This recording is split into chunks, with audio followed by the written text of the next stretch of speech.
Good evening সবাইকে। শোনা যাচ্ছে আমার কথা?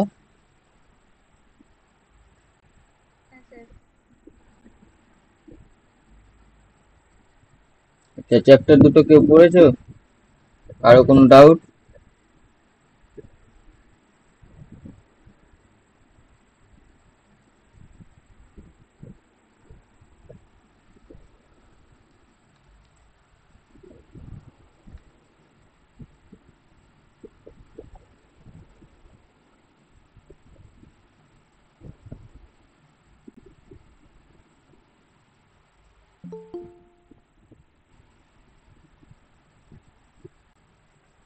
ডাউট নেই, তাহলে ঠিক আছে, আমরা শুরু করছি।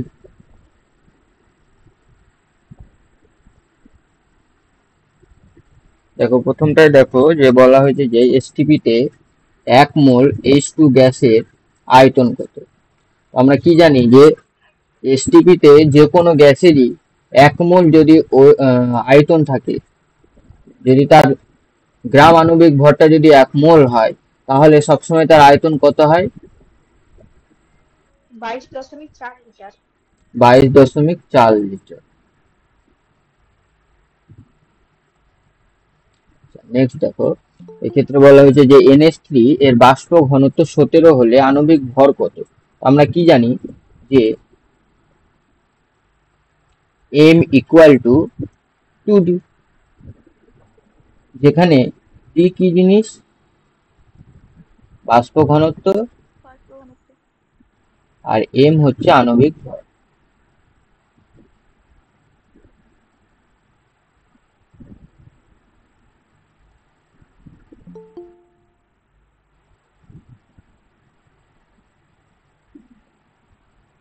তো D হয়ে গেল বাষ্প ঘনত্ব, আর M হয়ে গেল আণবিক ভর। এবং এখানে দেখো, আমাদের কিন্তু প্রশ্নের মধ্যে D এর পরিমাণ দিয়ে দেওয়া হয়েছে। এখান থেকে M কত হয়ে যাচ্ছে দেখো তো? 34। 34 না? তাহলে M এর পরিমাণ হয়ে গেল, অর্থাৎ আণবিক ভর, কার আণবিক ভর? NH3 এর আণবিক ভর হয়ে গেল 34। তাহলে তোমরা এখান থেকে বলো তো যে অ্যামোনিয়ার হচ্ছে গ্রাম আণবিক আয়তন কত, বা কত মোল আছে এর মধ্যে অ্যামোনিয়া?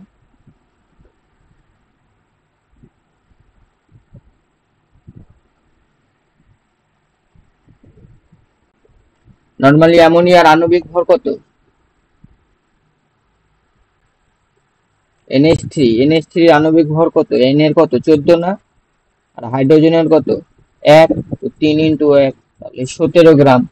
তার মানে আমরা জানি 17 গ্রাম অ্যামোনিয়া মানে 1 মোল। তাহলে এখানে কত মোল অ্যামোনিয়া আছে? 2 মোল। তার মানে এর মধ্যে অ্যামোনিয়া আছে কত? 2 মোল। যদি এটা আমাদের জানতে চাওয়া হয়নি, তাহলে অ্যান্সার কত হয়ে গেল? 34।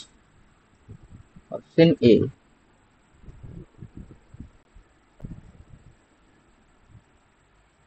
নেক্সট 3 নম্বর, আমাদের বলা হয়েছে যে এসটিপি তে 0.5 মোল CO2 এর আয়তন কত। যদি এরকম আমাদের দিয়ে দেওয়া হয়, তাহলে আমরা কোন গ্যাস আছে, কি আছে, তাদের আণবিক ভর কত, এই জায়গাগুলো আমাদের আর দেখার দরকার নেই। এক্ষেত্রে বলো 1 মোল CO2 থাকলে তার আয়তন কত হতো?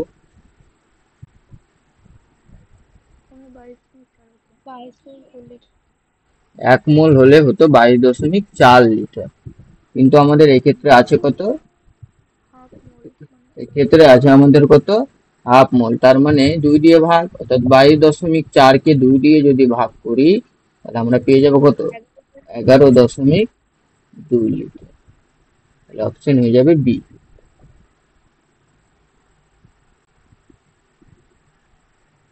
নেক্সট 11 ও আচ্ছা, হ্যাঁ, এটা তো 112 আছে। তো 11.2, অপশন সি। নেক্সট দেখো, বলা হয়েছে যে গ্যাসের বাষ্প ঘনত্ব ও আণবিক ভরের সম্পর্ক কি। আমরা উপরে, এই যে উপরে দেখলাম যে M ইকুয়াল টু 2D, তার মানে 2D equal to M, option C. Next দেখো যে এত সংখ্যক জল অণুর ভর কত। তো আমরা কি বলতে পারি, দেখো এখান থেকে 5 নম্বর, যে 6.022 ইন্টু 10⁻23T H2 অণুর ভর কত হবে? 18। 18 গ্রাম, ঠিক। 2 প্লাস 16 তার মানে 18 গ্রাম। দেখো তো 6.022 ইন্টু 10⁻23 হচ্ছে 18 গ্রাম, কিন্তু আমাদের বলা হয়েছে কত? 6.022 ইন্টু 10⁻22t। 22। তার মানে কত দিয়ে ভাগ করা হলো একে? দেখো তো একে ভাগ করা হলো কত দিয়ে? 10 দিয়ে ভাগ করা হলো না? তো একে যদি 10 দিয়ে ভাগ করা হয় তাহলে আমরা একেও কি করবো? 10 দিয়ে 1.8। ভাগ করে নেবো। তার মানে আমাদের অ্যান্সার বেরিয়ে যাবে 1.8 গ্রাম। অপশন বি 1.8 গ্রাম।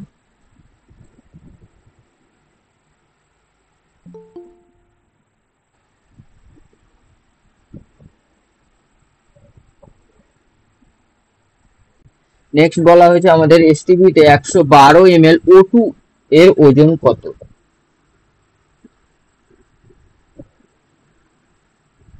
তো বলো এসটিপিতে, বা এসটিপিতে যদি না লিখি আমরা কি জানি যে 22.4 লিটার, তাই তো? 22.4 লিটার O2 ওজন কত হবে বলো?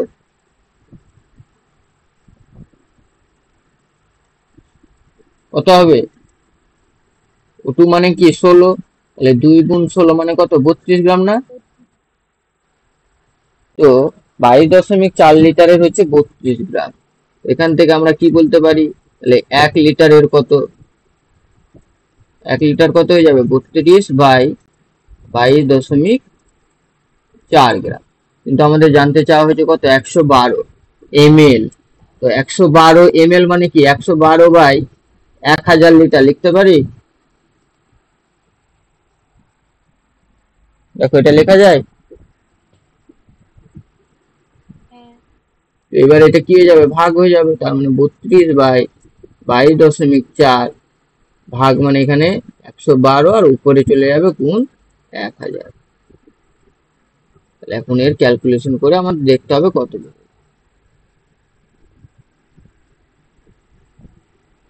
দেখো কত বেরোচ্ছে, দেখো। এখান থেকে যদি আমরা এই দশমিক উড়িয়ে দিই তাহলে উপরে একটা শূন্য নিয়ে নিতে হবে। তো এখানে ধরো একটা শূন্য নিয়ে নিলাম।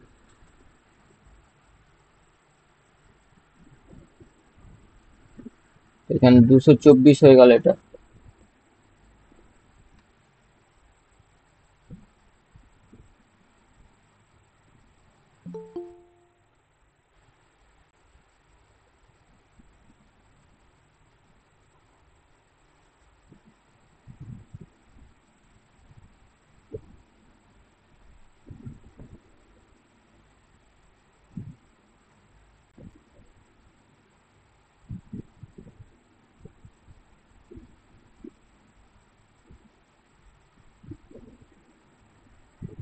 কত হচ্ছে?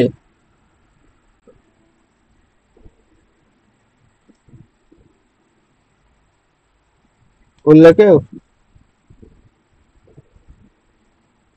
স্যার।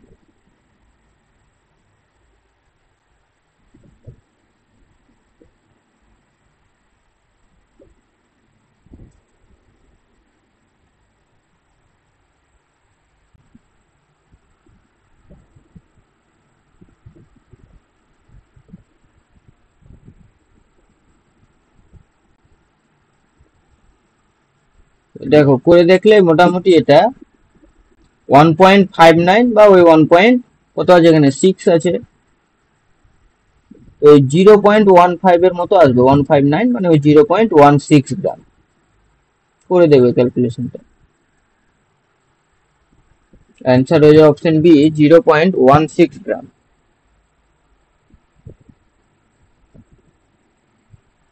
নেক্সট দেখো 7 নম্বর, যে 24 গ্রাম হিরেতে কার্বন পরমাণুর সংখ্যা কত? দেখো তো হিরের সংকেত কি? হীরের সংকেত আলাদা করার কিছুই হয় না, হিরে, কোক, কয়লা, কার্বন সবার সংকেত কিন্তু নর্মাল কার্বন সি। বোঝা গেল? তো দেখো 12 গ্রাম কার্বনে, কার্বন মানে কত 12 গ্রাম, তো 12 গ্রাম কার্বনে পরমাণুর সংখ্যা কত?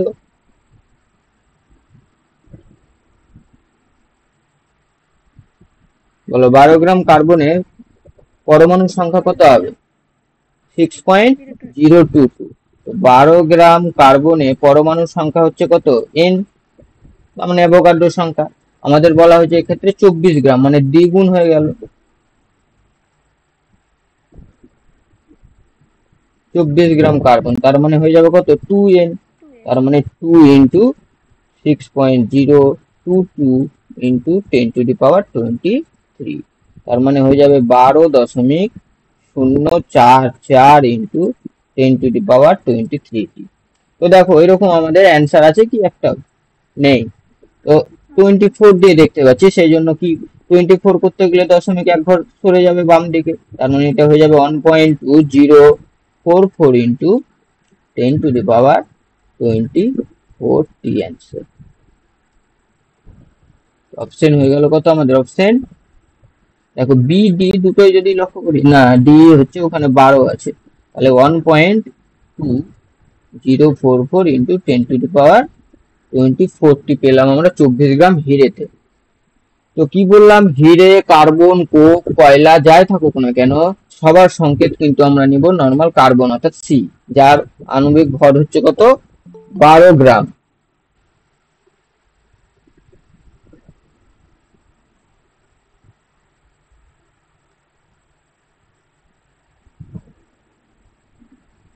নেক্সট দেখো যে O3 গ্যাসের বাষ্প ঘনত্ব কত?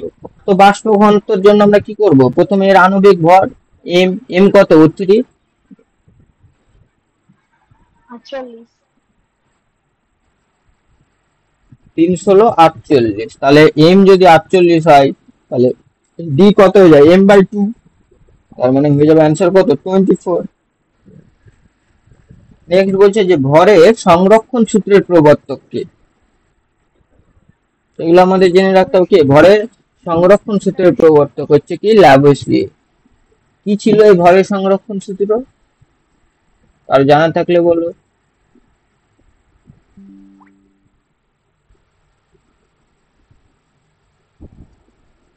ভরের কোনো পরিবর্তন হবে না এরকম কিছু।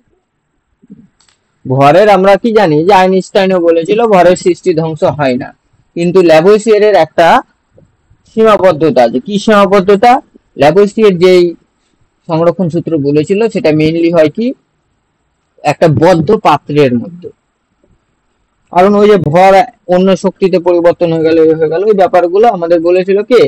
আইনস্টাইন, যখন ভর আর শক্তির তুল্যতা সমীকরণ তৈরি করে অর্থাৎ ইকুয়াল টু এমসি স্কয়ারের মারফত। তো ল্যাভোইসিয়ের মানে কি এই সূত্রটা হচ্ছে কি একটা বদ্ধ পাত্রের মধ্যে, এটা ছিল ওর সীমাবদ্ধতা, বদ্ধ পাত্রে। নেক্সট দেখো বলা হয়েছে E equal to MC square সমীকরণটির সাথে কোন বিজ্ঞানীর নাম যুক্ত? ই ফর কি? আইনস্টাইন। আইনস্টাইন। আইনস্টাইন। নেক্সট বলছে ভর ও শক্তির তুল্যতা সমীকরণ ইকুয়াল টু কি হয়ে যায়? MC square equal to MC square, যেখানে সি হচ্ছে কি আলোর বেগ, এম হচ্ছে ভর, আর ই হচ্ছে শক্তি। এই যে E for Shakti R M ভর, এই যে দুটোর মধ্যে একটা সম্পর্ক দেখাচ্ছে, সেই জন্য বলছে ভর ও শক্তির তুল্যতা সমীকরণ। নেক্সট দেখো যে বায়ুর গড় বাষ্প ঘনত্ব কত? তো বলো বায়ুর মধ্যে সব থেকে বেশি কে থাকে? নাইট্রোজেন। Nitrogen, N2। বায়ুর মধ্যে সব থেকে বেশি থাকে নাইট্রোজেন, যার আণবিক ভর কত? বলো নাইট্রোজেনের আণবিক ভর কত? 28 গ্রাম না? 28। 14×2 = 28, তাহলে 28 গ্রাম। তার মানে বললো তো নাইট্রোজেনের তাহলে বাষ্প ঘনত্ব কত হওয়া দরকার? নাইট্রোজেনের বাষ্প ঘনত্ব কত হয়ে যাবে? মোটামুটি 14 না? 0.46।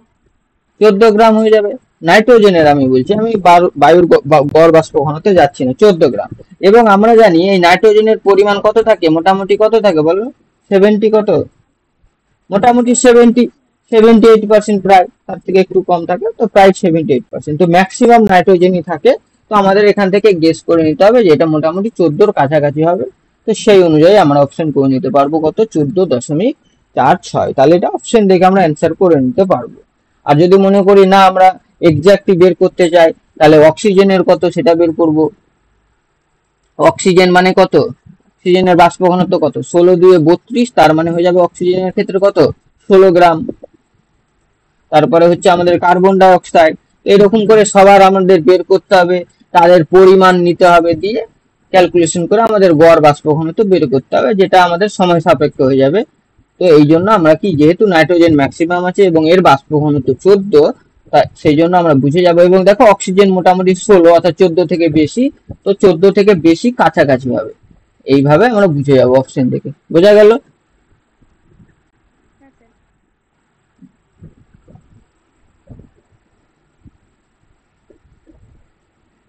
নেক্সট দেখো যে 1 AMU মানে কত কেজি।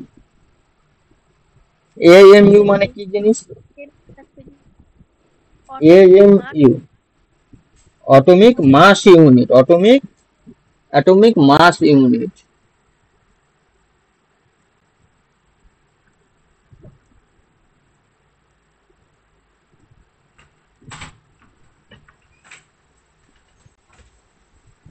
অ্যাটমিক মাস ইউনিট, যেখানে এই 1 AMU মানে কি হয়ে যায়, কত গ্রাম হবে? 1.66 ইউনিটের 1024 গ্রাম এবং 1.66 ইন্টু 10⁻⁻24 গ্রাম, তাই তো? এবার যদি আমরা এটা, আমাদের দেখো প্রশ্নে কিসে বলা হয়েছে, কেজিতে বলা হয়েছে, তো কেজিতে কি হয়ে যাবে? 1.66 ইউনিটের 1027 কেজি। গ্রাম থেকে কেজিতে গেলে 1000 দিয়ে ভাগ করতে হয়, তো ভাগ করতে গেলে পাওয়ারের মাইনাস পাওয়ার আরো বেড়ে যাবে 3, তার মানে 27 কেজি। অপশন হয়ে যাবে কোনটা, 1.66 ইন্টু 10⁻⁻27 কেজি, অপশন বি।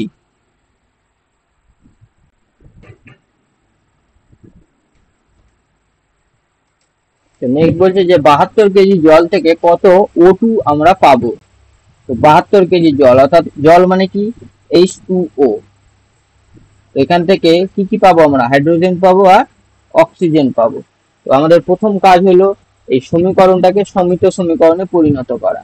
তো যেহেতু অক্সিজেন 2 আছে, এখানে আমরা 2 নিয়ে নেবো এবং হাইড্রোজেনও 2 হয়ে গেল। তো দেখো মোটা এটা সমিত সমীকরণ একটা হয়ে গেল।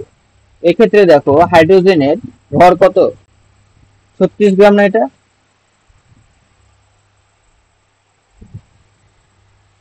হ্যাঁ। আর জলের সাথে আমাদের বলা হয়েছে O2 গল্প, আর O2 হচ্ছে কত, 32 গ্রাম। 32 গ্রাম, তার মানে আমরা 36 গ্রাম জল থেকে অক্সিজেন পাবো কত, 32 গ্রাম। তো একইভাবে এখান থেকে আমরা দেখো তো বলতে পারবো যে 36 কেজি জল থেকে অক্সিজেন আমরা পাবো কত, 32 কেজি, বলতে পারি? হ্যাঁ। জাস্ট 1000 দিয়ে গুণ করলে তো গ্রাম থেকে কেজিতে, সরি 1000 দিয়ে ভাগ করলে আমরা গ্রাম থেকে কেজিতে পেয়ে যাবো। দুটিকে ভাগ করলে ব্যাপারটা একই হয়ে যায়। এবার আমাদের 36 জায়গায় বলা হয়েছে 72, তার মানে 72 কেজি। এখানে আমি আর করছি না, 36-এ যদি 32 কেজি অক্সিজেন পায়, তাহলে ডবল করে দিলে কত হয়ে যায়, 72-এ পেয়ে যাবো আমরা কত, 32 গুণ 2, 64 কেজি অক্সিজেন। নেক্সট বলছে যে বাষ্প ঘনত্বের একক কি হবে, বলো বাষ্প ঘনত্বের একক কি হবে? বাষ্প ঘনত্ব মানে আমরা কি জানি, স্যার একক নেই। যে কোনো গ্যাসের ভর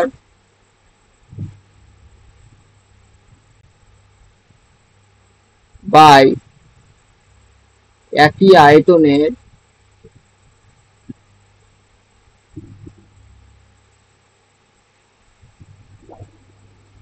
হাইড্রোজেন গ্যাসের ভর। তো বলো ভর বাই ভর হয়ে গেলে ভর ভর কেটে গিয়ে বাষ্প ঘনত্বের কোনো একক পাবো আমরা দেখতে, না। পাবো না। সেই জন্য বাষ্প ঘনত্ব হচ্ছে কি, একটা একক বিহীন রাশি। তাহলে অপশন হয়ে যাবে কোনটা, একক নেই।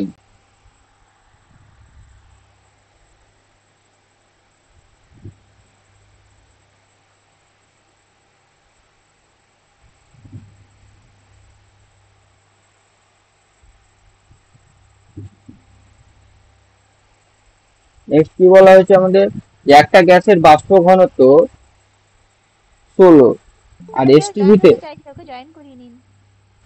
হ্যাঁ করলাম।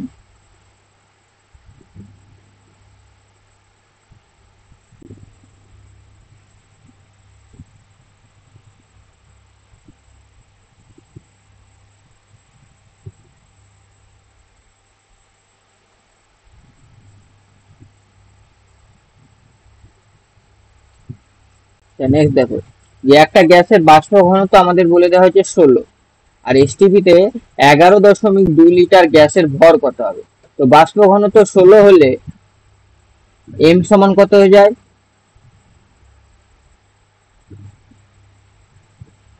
বলো এম সমান কত হবে। 8। হুম, এম কি হয়ে যায়, বাষ্প ঘনত্বের দ্বিগুণ না, এম সমান 2d। তো ডি যদি 16 হয় 2d কত হয়ে যায়, 32। তো হ্যাঁ। ভুলিয়ে গেলে হবে না, এম হচ্ছে কত, 32 এবং 11.2 লিটার মানে 22.4-এর অর্ধেক। তাহলে এর ভর কত হয়ে যাবে বলো। অর্ধেক হয়ে যাবে।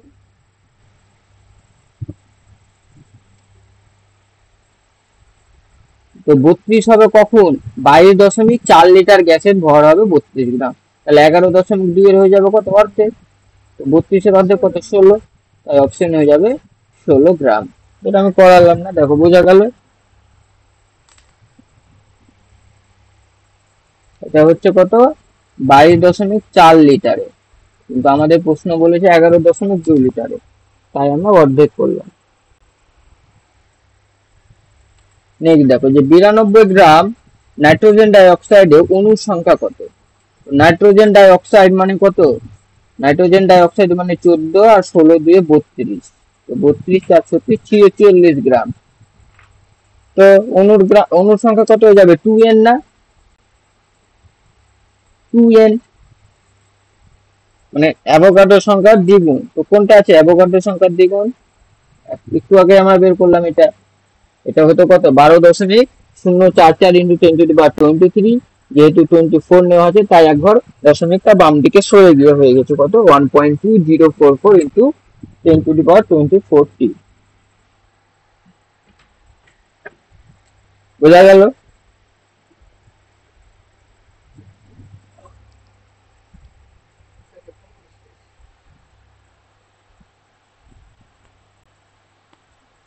আচ্ছা। নেক্সট দেখো, যে 88 গ্রাম CO2 গ্রামে অণুর সংখ্যা কত। CO2 মানে কত, 44 গ্রাম না, আর এই 44 গ্রাম মানে হচ্ছে 1 মোল। 44 গ্রাম মানে 1 মোল। তো এখানে বলা হচ্ছে 88 গ্রাম, তার মানে 88 গ্রাম মানে হয়ে যাবে 2 মোল। নেক্সট দেখো, ভর ও শক্তির মোট পরিমাণ যে কোনো পরিবর্তনের পরে কি হবে। ভর ও শক্তির মোট পরিবর্তন,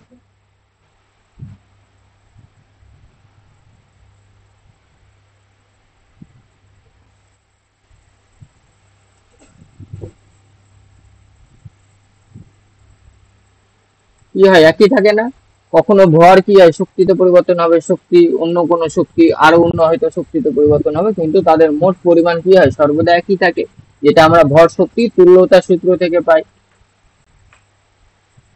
বোঝা গেল।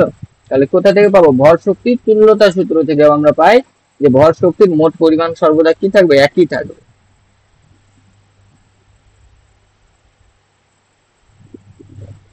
নেক্সট বলছে কি, অ্যামোনিয়াম সালফেট এর আণবিক ভর কত। তো অ্যামোনিয়াম সালফেট মানে কি, এর সংকেত কি হবে বলো, অ্যামোনিয়াম সালফেট।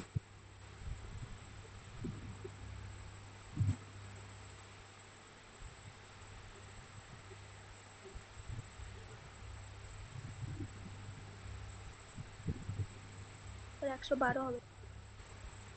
অ্যামোনিয়াম সালফেটের সংকেত কি বলো, SO4 তুই বলছো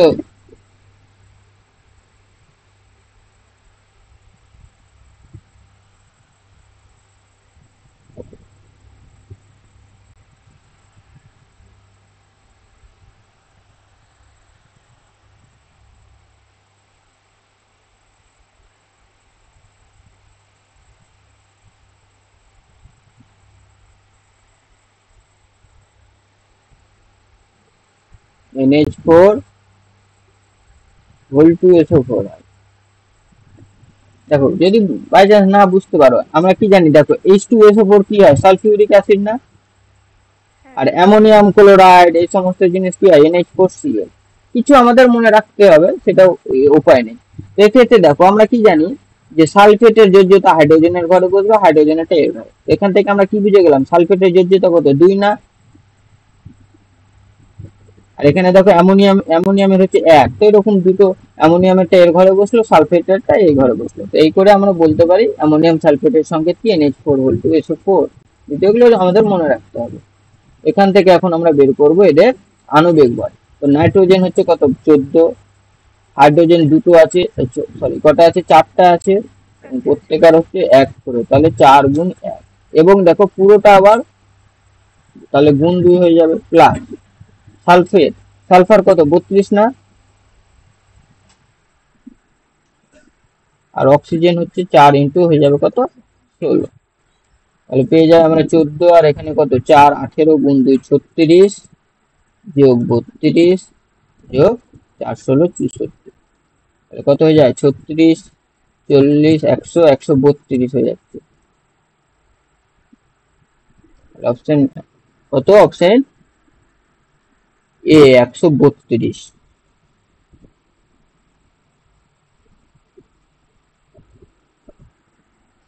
তো আমাদের কি জানতে হবে তাহলে এক্ষেত্রে, অ্যামোনিয়াম সালফেটের সংকেত জানতে হবে, এবং তার সাথে সবার কিন্তু আণবিক ভরগুলো জানতে হবে, আণবিক বা পারমাণবিক ভরগুলো কিন্তু আমাদের জানতে হবে। নেক্সট দেখো যে গ্যাসের বাষ্প ঘনত্বকে কি বলা হয়,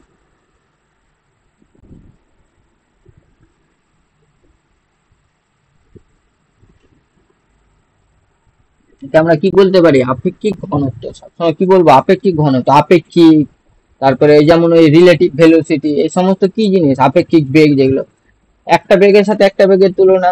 ঠিক তেমন বাষ্প ঘনত্ব কি দেখলাম আমরা, এক ভরের সাথে এক ভরের তুলনা, সম আয়তনে, সম আয়তনে একটা ভরের সাথে আর একটা ভরের তুলনা। তার মানে ওভারঅল কি হয়ে গেল, একটা ঘনত্বের তুলনা করা। সেই জন্য আমরা বলতে পারি গ্যাসের বাষ্প ঘনত্বকে আমরা কি বলতে পারি, আপেক্ষিক ঘনত্ব। এবং এক্ষেত্রে কার সাথে আপেক্ষিক করছে ওটা, সেই গ্যাসের সাথে হাইড্রোজেন, সম আয়তন হাইড্রোজেনের ভরে। বোঝা গেল? একবার বলুন। গ্যাসের বাষ্প ঘনত্ব মানে আমরা উপরে কি দেখলাম, যে সেই গ্যাসের ভরে, এই যে সেই গ্যাসের ভর, কোন গ্যাসের ভর, তার সাথে ওই একই আয়তনের হাইড্রোজেন গ্যাসের ভর। এবার আয়তন তো একই, তো আমরা ভর বাই আয়তন, ভর বাই আয়তন লিখতে পারি, তো দুটোর ক্ষেত্রে আয়তন তো একই, তো একই জিনিস আমরা ভাগ বা গুণ করছি। তো এই ভর বাই আয়তন করে নিলে উপরে কি পেয়ে যাব, কোন গ্যাসের ঘনত্ব, আর নিচে পেয়ে যাব কি, হাইড্রোজেন গ্যাসের ঘনত্ব। দেখো এটা বলতে পারি আমরা, হ্যাঁ তাহলে উপর নিচে কি হয়ে গেল, ঘনত্ব, আর সেটাই কি হয়ে যাবে, আপেক্ষিক ঘনত্ব। সেই জন্য আমরা বলতে পারি কি, গ্যাসের বাষ্প ঘনত্বকে আমরা কি বলতে পারি, আপেক্ষিক ঘনত্ব। নেক্সট দেখো যে একটা গ্যাসের বাষ্প ঘনত্ব 16, এটা মনে হয় করলাম আমরা উপরে, এই যে ঠিক 16 নম্বরটা, বাষ্প ঘনত্ব 16, 11.2 লিটারে ভর কত হবে, তাহলে অ্যান্সার হয়ে যাবে কত, এটা 16 গ্রাম। 16 গ্রাম। 16 গ্রাম। রিপিট এটা।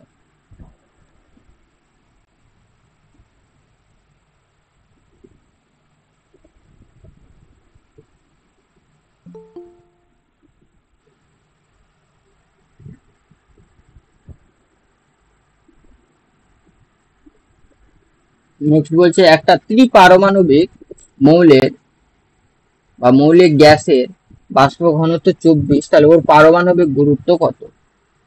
আচ্ছা ভালো প্রশ্ন এটা। দেখো তো আমরা কি জানি যে m ইকুয়াল টু 2d, তো বাষ্প ঘনত্ব আমাদের 24 বলে দেওয়া হয়েছে, তাহলে 2 গুণ 24 না, তাহলে 48, 48 কি হলো এটা আমাদের, আণবিক ভর, তাহলে আমরা পেয়ে গেলাম কত, আণবিক ভর পেয়ে গেলাম 48। দেখো যেমন ও টুর ক্ষেত্রে এই যে আমরা 2 এর সাথে যে 16 গুণ করি, এই 16টা কি জিনিস,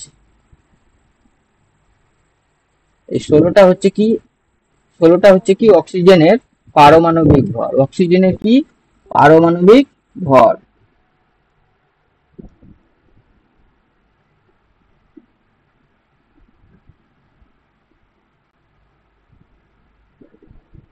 আর আমরা জানি যে অক্সিজেন হচ্ছে দ্বিপরমাণু, অর্থাৎ দুটি পরমাণু দিয়ে অক্সিজেন তৈরি হয়, অণুটা তৈরি হয়, এই জন্য 2 দিয়ে গুণ করি। এখানে আমাদের কত বলেছে, ত্রিপারমাণবিক, তার মানে 3 ইন্টু পরমাণুর ভর, পারমাণবিক ভর, এটার ভ্যালু কত হয়ে যাবে 48 না। এই কিভাবে দেখো এখান থেকে আমরা বলতে পারি,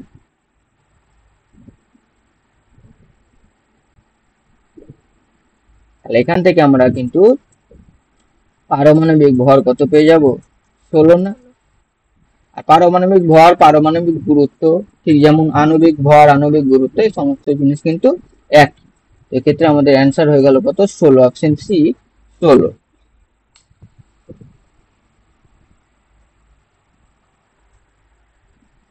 নেক্সট দেখো যে ইথেন অণুতে ওজনগত ভাবে কার্বনের শতকরা পরিমাণ কত। তো ওজনগত মানে আমরা কি করব, আণবিক ভর বের করব সবার। তো দেখো C2H6 এর টোটাল আণবিক ভর কত, আর শুধু কার্বনের আণবিক ভর কত, এই দুটো আমরা বের করবো। তো কার্বন হচ্ছে C2 মানে কত, 2 গুণ 12 না, হ্যাঁ তো কার্বন হচ্ছে কত 24 গ্রাম। আর টোটাল হচ্ছে কত, কার্বন হচ্ছে দুটো মানে 2 গুণ 12 যোগ 6 গুণ 1, তো হয়ে গেল কত 24, 6, 30 গ্রাম। তো দেখো কার্বনের শতকরা পরিমাণ কত, তাহলে 30 গ্রামের মধ্যে আছে 24 গ্রাম, তার সাথে 100 গুণ করলে আমরা অ্যান্সার পেয়ে যাব। এর ভ্যালু কত হয়ে যায়, 0 0 কেটে গেল, এখানে 3 এর সাথে 8, আর 8 এ 10 এ 80%, অপশন হয়ে যাবে কত, 80%, 80%। অর্থাৎ 30 গ্রাম ইথেনের মধ্যে কার্বন থাকছে 24 গ্রাম, তাহলে 100 গ্রাম ইথেনের মধ্যে কার্বন কত থাকবে, সেটা থাকছে কত, 80 গ্রাম, তার মানে 80%।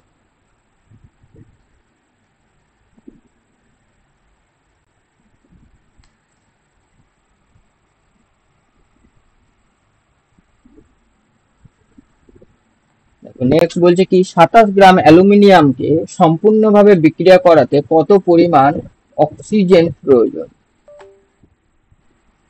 তো কি বলা হয়েছে আমাদের, অ্যালুমিনিয়াম, তো অ্যালুমিনিয়াম মানে কি, অ্যালুমিনিয়াম ধাতু, তো ওরা সবসময় কি হয়, যত ধাতু আছে এরা সবাই কি হয়, এক পরমাণু, অর্থাৎ শুধু সেই মৌলটা দিয়ে সেই অণুটা কিন্তু তৈরি হতে পারে অ্যালুমিনিয়াম। এর সাথে একে যদি বিক্রিয়া করায়, কার সাথে বিক্রিয়া করাবো আমরা, অক্সিজেনের সাথে O2, তো বিক্রিয়া করে কি তৈরি করবে বলো, Al2O3, অ্যালুমিনা তৈরি করবে। এক্ষেত্রে এবার বিক্রিয়াটা সমান করতে গেলে এখানে 2 নিয়ে নেবো আমরা, তাহলে 3 2 6, অর্থাৎ এখানে 3 হয়ে গেল, আর অ্যালুমিনিয়াম 4, তাহলে আমাদের সমিত সমীকরণটা তৈরি হলো। এবারে দেখো অ্যালুমিনিয়ামের পারমাণবিক ভর কত,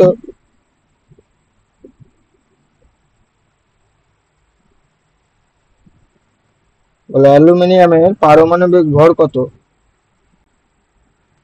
27 গ্রাম হয়, কত হয়, 27 গ্রাম হয়। এখানে কত হচ্ছে, 4 আছে, মানে 4 গুণ 27 হয়ে গেল, 4 গুণ 27 মানে কত, 27 2 154, সরি 27 2 54, 108 গ্রাম, বা রেখেও দিতে পারি, পরে তো কাটবই আমরা। আর অক্সিজেন প্রয়োজন হলো কতটা, অক্সিজেন প্রয়োজন হচ্ছে 16 2 32, 3 32, 96 গ্রাম, তাই তো।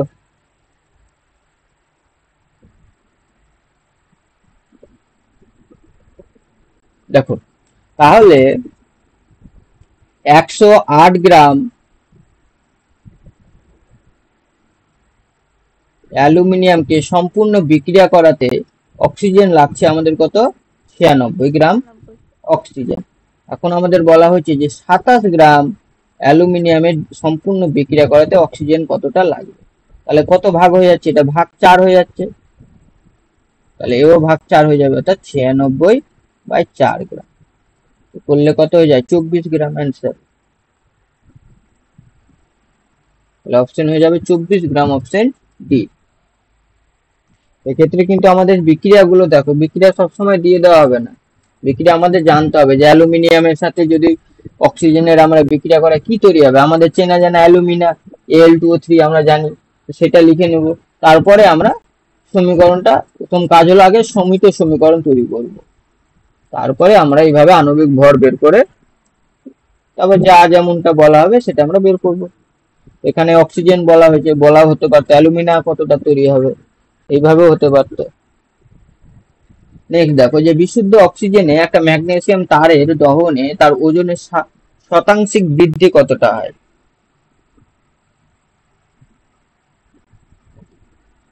অর্থাৎ ওজন ওর বেড়ে যাবে কতটা। তো বিক্রিয়াটা কি রকম হয়ে যাবে, অক্সিজেন ম্যাগনেসিয়াম ফিতা বা তার এর সাথে অক্সিজেনের বিক্রিয়া করা হবে, তাহলে কি তৈরি হবে।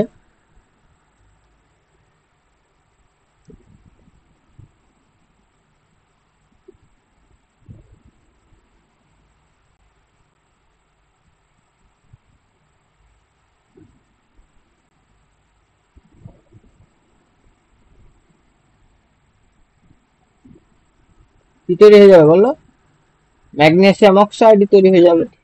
হুম, এখানে অক্সিজেন দুটো আছে মানে 2 হয়ে যাবে, ম্যাগনেসিয়াম দুটো হয়ে গেল মানে এখানেও 2 হয়ে যাবে। আর ম্যাগনেসিয়ামের পারমাণবিক ভর কত হয়, 24। ম্যাগনেসিয়ামের 24, তাই তো।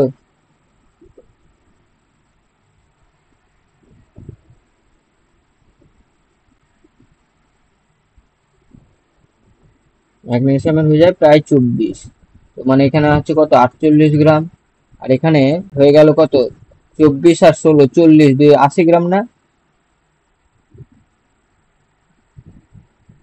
দেখো 80 গ্রাম হলো তো, 24 আর 16 হচ্ছে 30, 40, 2 80 গ্রাম। তো দেখো তো বৃদ্ধি কতটা হলো, 48 গ্রাম থেকে হয়ে গেল 80 গ্রাম, তাহলে বৃদ্ধি কতটা হলো, 42 গ্রাম না। হ্যাঁ। তো 42 গ্রাম কতর মধ্যে বৃদ্ধি হলো, 48-এর মধ্যে। এবং আমাদের বলা হয়েছে কত শতাংশিক বৃদ্ধি কতটা হলো, তার মানে বৃদ্ধি হলো 42 গ্রাম, 48-এর মধ্যে যেহেতু শতাংশে বের করতে বলা হয়েছে তাই গুণ 100। এবার এটা আমাদের বের করতে হবে। তো দেখো 6 দিয়ে কাটবে, 6 7 42, 6 8 48, আর এটা 4 দিয়ে কাটলে 4 2 8, আর 4 25 100, তার মানে 175/2, তার মানে হয়ে যায় কত 8, 16, 15, 87.5%।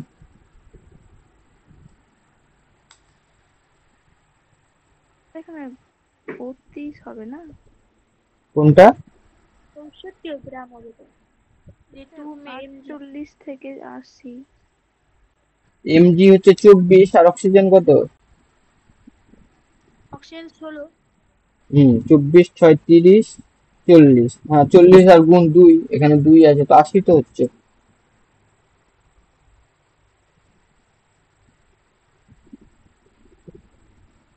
স্যার বৃদ্ধিটা কতটা বৃদ্ধি হলো সেটা বলছি, কত 48 হলো, থেকে 80 হলো ও না, আচ্ছা হ্যাঁ এটা 32। 32, ঠিক হ্যাঁ ঠিক স্যার। ঠিক।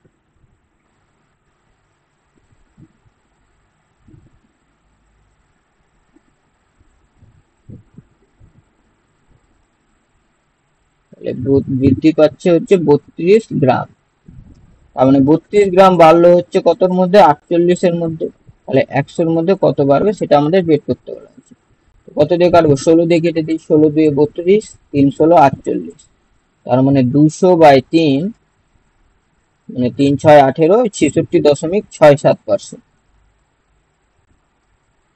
অ্যান্সার হয়ে যাবে আমাদের অপশন বি, 66.7%। ওইটা বোঝা গেল কোনটা, এটা 26 নম্বর। আমাদের বিক্রিয়াগুলো কিন্তু তৈরি করতে হবে। এই সমস্ত মেন রাসায়নিক গণনা চ্যাপ্টারের মেনই হলো বিক্রিয়া। দিয়ে দিলে তো খুবই ভালো, না দিলে কিন্তু বিক্রিয়াটা প্রথম কাজ তৈরি করতে হবে। বিক্রিয়া কোনো কারণে ভুল হয়ে গেলে ওটাই সমস্যা, পারি না করতে। তো তার জন্য আমাদের কি জানতে হবে, এই যে এই জিনিসগুলো ম্যাগনেসিয়ামের সাথে অক্সিজেন বিক্রিয়া করতে গেলে ম্যাগনেসিয়াম মনোঅক্সাইড তৈরি হয়, তো এই জায়গাগুলো আমাদের জানতে হবে। যোজ্যতা গুলো কিছু ক্ষেত্রে জানতে হতে পারে, তাহলে তখন আমাদের সুবিধা হয়ে যায়। তো তোমরা হচ্ছে 9-10 এর বই নিয়ে বা 8-এর বইও খুব সুন্দরভাবে যোজ্যতা, 8-এর সায়েন্স বই যদি নিয়ে দেখো, এই পরিবেশ বই যেটা, সেখানেও যোজ্যতা জিনিসগুলো কিন্তু গল্পের ছলে ছলে লেখা আছে। তো সেগুলো পড়তে পারো যোগ্যতার কনসেপ্ট গুলো আরো ভালো করে ঠিকঠাক করার জন্য। তোমাদের হয়তো কোথাও বলে দিবে না, যোগ্যতা তো এমনি বলে দিবে যে H2O, এখানে অক্সিজেনের যোগ্যতা কত, তো এটা 2, হাইড্রোজেনের 1, তো এখান থেকে আমরা বলে দিতে পারবো। কিন্তু এই জিনিসটা আমাদের জানতে হবে যেটা আমরা বিক্রিয়া তৈরি করার সময় অ্যাপ্লাই করতে পারি। যেমন ম্যাগনেসিয়ামের যোগ্যতা 2, অক্সিজেনের যোগ্যতা 2, তো 2 2 এরকম বসে গিয়ে তাহলে তৈরি হয়ে গেল যে MgO।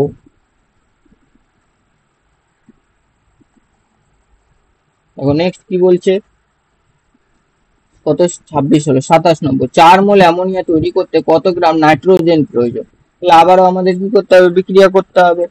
কার সাথে, নাইট্রোজেনের সাথে হাইড্রোজেন। তো নাইট্রোজেনের সাথে হাইড্রোজেনের বিক্রিয়ায় তৈরি হবে কে, অ্যামোনিয়া।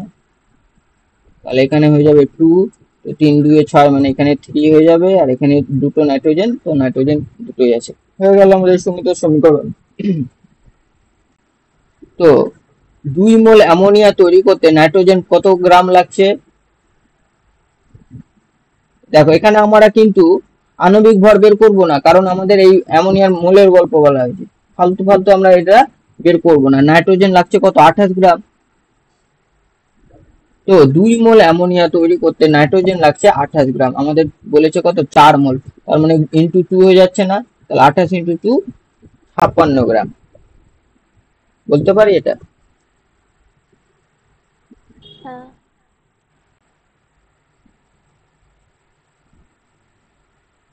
নেক্সট হচ্ছে 28, উষ্ণতা বৃদ্ধিতে বাষ্প ঘনত্ব কি হয়। আমরা কি জানি বাষ্প ঘনত্ব মানে কি, আপেক্ষিক ঘনত্ব অথবা দুটো ভরের অনুপাত, তাই তো। এই যে দেখো উপরে লিখেছিলাম আমরা যে বাষ্প ঘনত্ব মানে কি, কোনো গ্যাসের ভর বাই একই আয়তনে হাইড্রোজেন গ্যাসের ভর।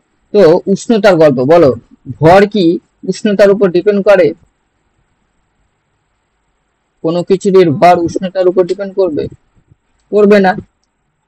তো ভর যদি উষ্ণতার উপর ডিপেন্ড না করে তাহলে বাষ্প ঘনত্ব করবে, না। করবে না। তার মানে উষ্ণতা আমরা হ্রাস বৃদ্ধি যাই করি না কেন, বাষ্প ঘনত্বের কিন্তু কোনো পরিবর্তন হবে না, অর্থাৎ একই থাকবে, অপরিবর্তিত থাকে। অপরিবর্তিত থাকবে। ঠিক।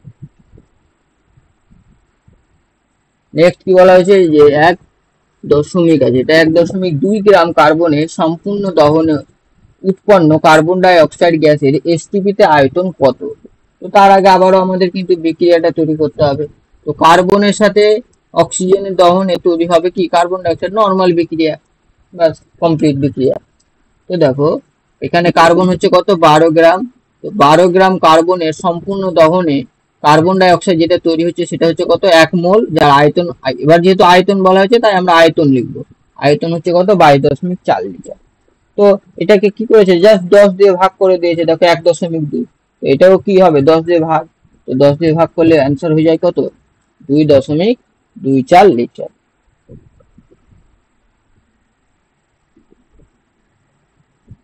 বোঝা গেল।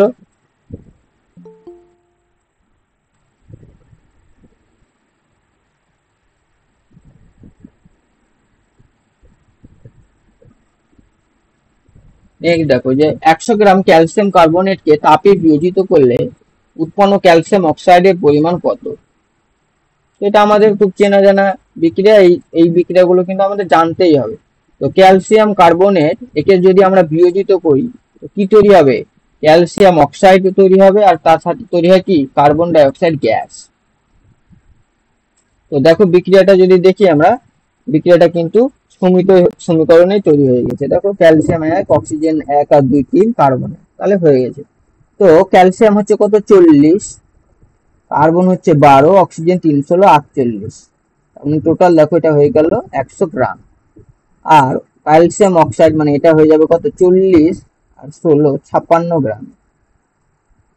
আমাদের কি জানতে চেয়েছে 100 গ্রাম ক্যালসিয়াম, তো সেটাই আছে 100 গ্রাম ক্যালসিয়াম কার্বনেটকে আমরা বিয়োজিত করলে ক্যালসিয়াম অক্সাইড তৈরি হচ্ছে কত 56 গ্রাম। তাই অ্যান্সার হয়ে যাবে আমাদের অপশন এ 56 গ্রাম। নর্মাল একটা বিক্রিয়া ছিল এবং সেই বিক্রিয়া থেকে ডিরেক্ট কিন্তু আমরা এটা বলে দিতে পারছি। এবার বলছে যে 27 গ্রাম অ্যালুমিনিয়াম সম্পূর্ণভাবে বিক্রিয়া করতে কত পরিমাণ অক্সিজেন প্রয়োজন। এটা তোমরা নিজেরা করবে, আমি উপরে অলরেডি একটা করিয়ে দিয়েছি। এই যে অ্যালুমিনিয়ামের সাথে অক্সিজেনের বিক্রিয়া করে এই যে উপরে এই যে এই বিক্রিয়াটাও লিখে দেওয়া হয়েছে, এখান থেকে তোমরা বলো অ্যান্সার কত হবে। ওটাই তো একই প্রশ্ন মনে হচ্ছে না? 27 গ্রাম অ্যালুমিনিয়াম সম্পূর্ণভাবে বিক্রিয়া করতে কত পরিমাণ অক্সিজেন প্রয়োজন, এটাও রিপিট হয়েছে। অ্যান্সার ছিল কত 24 গ্রাম। 24 গ্রাম।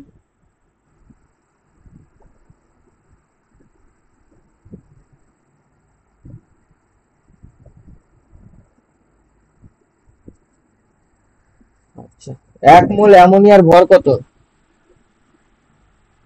17 না? 17। হুম, 1 মোলে 17 হলে তাহলে 10⁻³ মোলের কত হয়ে যাবে 17 দশমিক ইন্টু 10⁻³ তার মানে 17 বাই 1000, তার মানে আমরা কি বলতে পারি 0.017, অর্থাৎ অপশন হয়ে যাবে 0.017, অপশন সি এত গ্রাম। দেখো ক্যালকুলেশনটা বোঝা গেল কি?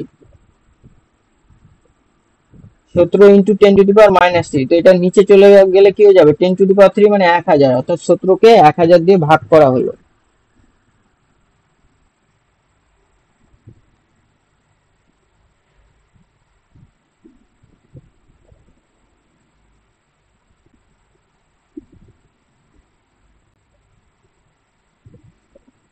দেখো নেক্সট কি বলা হয়েছে, 1 জুল মানে কত আর্গ?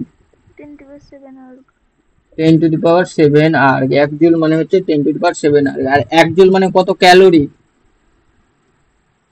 4.2 ক্যালোরি।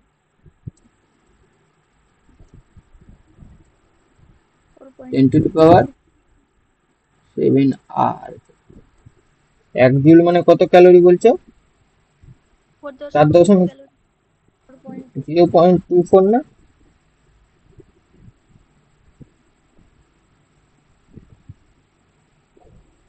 এক জুল হচ্ছে কত 0.24 ক্যালোরি।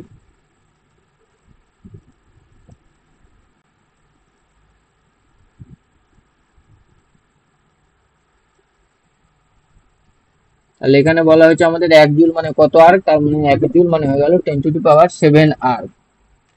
তো রিপিট, বায়ুর গড় বাষ্প ঘনত্ব কত হয়ে যাবে 14 এর কাছাকাছি, তার মানে 14.4। আগেরটাই ছিল 14.46 ছিল।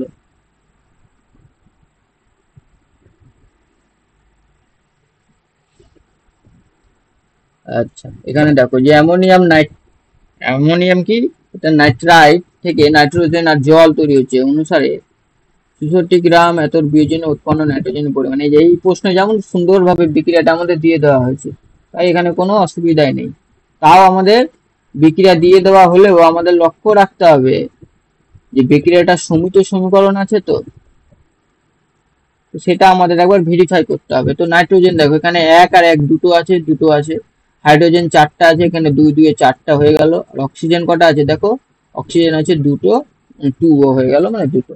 তার মানে হ্যাঁ এটা একটা সমিত সমীকরণ আছে। অনেক সময় হয়তো সমিত সমীকরণ নাও দিতে পারে, যে বিক্রিয়ক পদার্থগুলো দিল আর বিক্রিয়াজাত পদার্থগুলো দিল, কিন্তু সমিত সমীকরণ দিল না।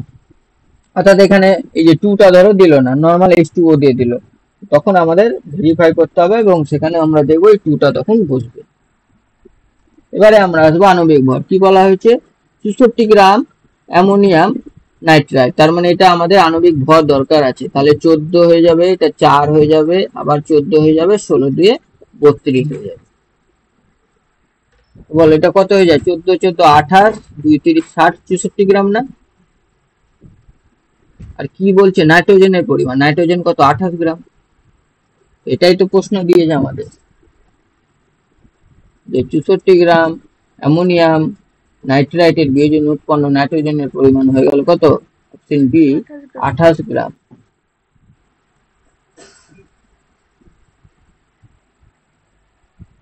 কোন যৌগের আণবিক সংকেত কি হয়ে যায়? এন ইন্টু কি?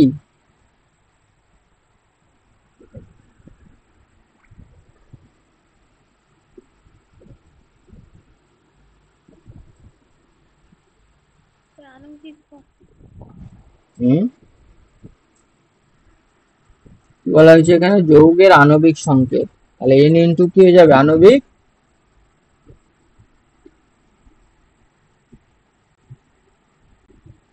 ভর, আণবিক ভর।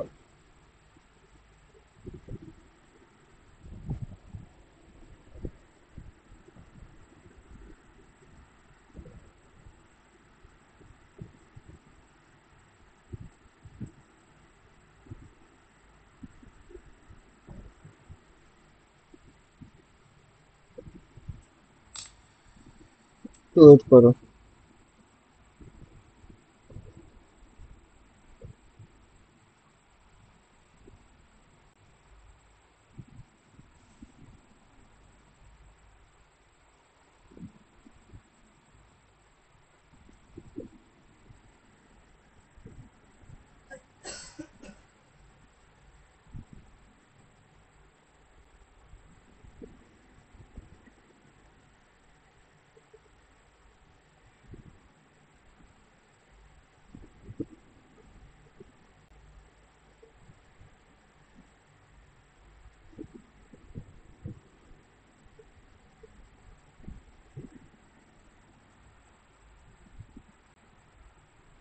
দেখো এখানে আমাদের দুটো জিনিস একটু দেখে নিতে হবে, যে আণবিক ভর তো আমরা জানি কি জিনিস, তো আমরা একটু দেখে নিই যে স্থূল সংকেত কি জিনিস।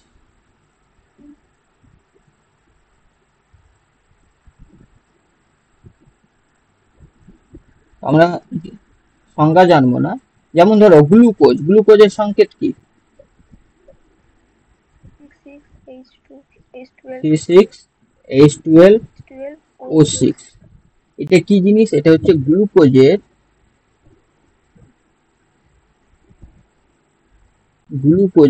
আণবিক সংকেত।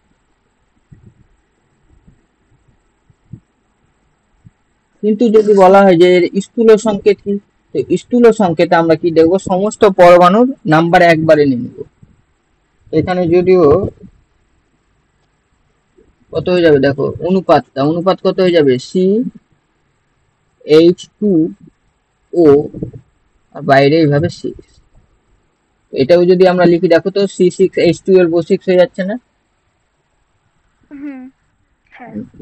তো এই ক্ষেত্রে গ্লুকোজের তাহলে CH2O, এটা হয়ে গেল কি? গ্লুকোজের স্থূল সংকেত।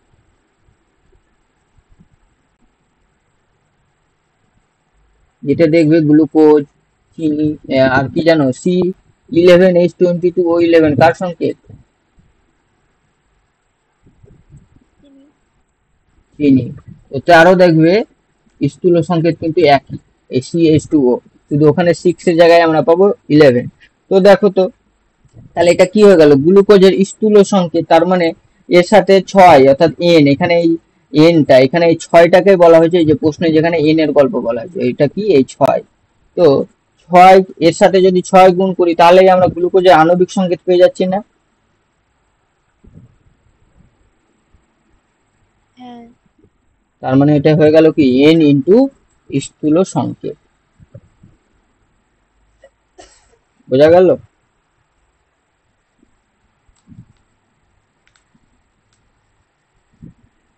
ওটা বের করার জন্য আমাদের সব সুবিধা হলো, এন এর ভ্যালু বের করার ভালো নিয়ম কি হয়ে যাবে, যে যতগুলো পরমাণু আমাদের দেওয়া থাকবে তাদের কি করব আমরা?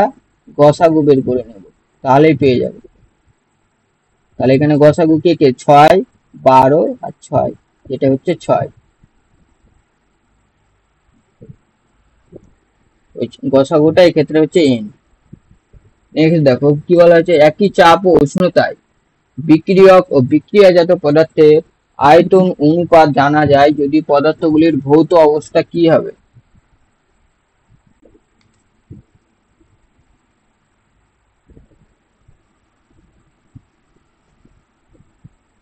তো কোনো আয়তন অনুপাত জানতে গেলে আমাদের নিশ্চয়ই তাদের তো একটা নির্দিষ্ট আয়তন থাকতে হবে, তো এই নির্দিষ্ট আয়তনটা কার ক্ষেত্রে থাকবে? আর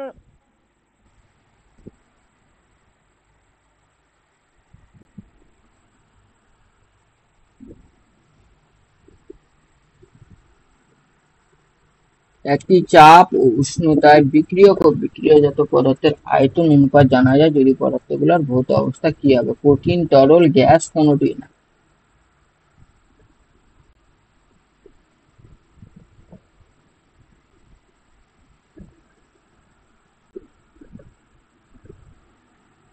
ওটা ছেড়ে একটু পরে করছি, পরেরটা দেখো কি বলা হয়েছে, বাষ্প ঘনত্ব একটি কি রাশি?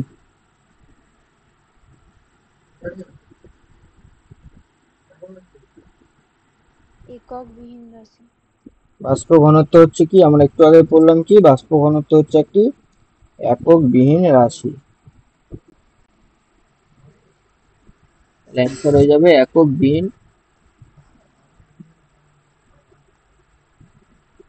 বিহীন রাশি।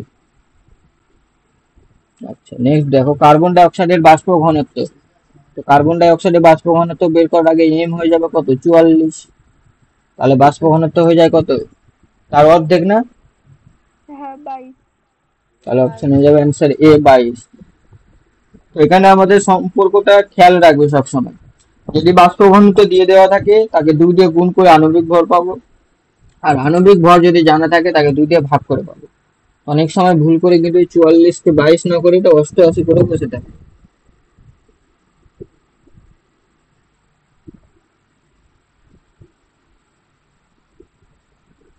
নেক্সট কি বলা হয়েছে, বিক্রিয়ক ও বিক্রিয়াজাত পদার্থের মধ্যে ভরের পার্থক্য। আমরা কি জানি যে কোনো মেনলি রাসায়নিক বিক্রিয়ার ক্ষেত্রে যে ভরের পার্থক্য দেখা যায় কি, আমরা কি জানি যে বিক্রিয়কের মোট ভর আর বিক্রিয়াজাত পদার্থের মোট ভর একই থাকে। কিন্তু যদি এটা নর্মাল, যখন সাধারণ রাসায়নিক বিক্রিয়া দেখা যায় সেক্ষেত্রে পার্থক্য থাকে না। তারপরে যখন নিম্ন শক্তি রাসায়নিক বিক্রিয়া থাকে সেক্ষেত্রে শক্তিটা খুব একটা প্রভাব ফেলতে পারে না, সেই জন্য তারও কিন্তু পরিবর্তন হয় না। কিন্তু এখানে যখনই উচ্চ শক্তি রাসায়নিক বিক্রিয়া নেব তখন কি যায়, আমরা জানি যে শক্তি ভরের তুল্যতার সূত্র, তখন কিছু পরিমাণ শক্তি হয়তো ভরে ট্রান্সফার হয়ে গিয়ে সেই ভরের মধ্যে কিন্তু একটা পার্থক্য সৃষ্টি করতে পারে। সেই জন্য কিন্তু এই ভরের পার্থক্য উচ্চ শক্তি রাসায়নিক বিক্রিয়ায় কিন্তু দেখা যাবে। বোঝা গেল?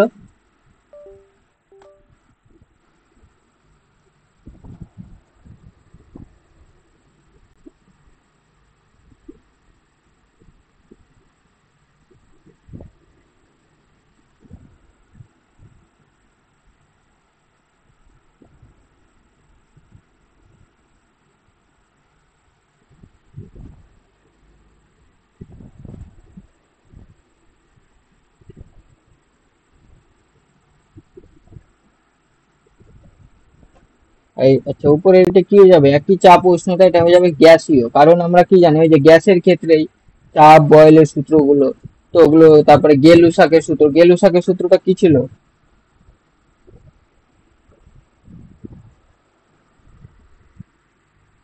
বলো, কারো মনে আছে গেলুসাক বা গ্যাস আয়তন সূত্র?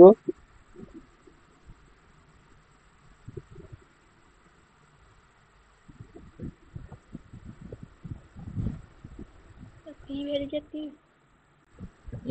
টি ভ্যারিজাস, কি ছিল টি ভ্যারিজাস? টি। সেরকমটাই ছিল। সেক্ষেত্রে কি কি স্থির ছিল? উষ্ণতা, চাপ, আয়তন স্থির থাকে।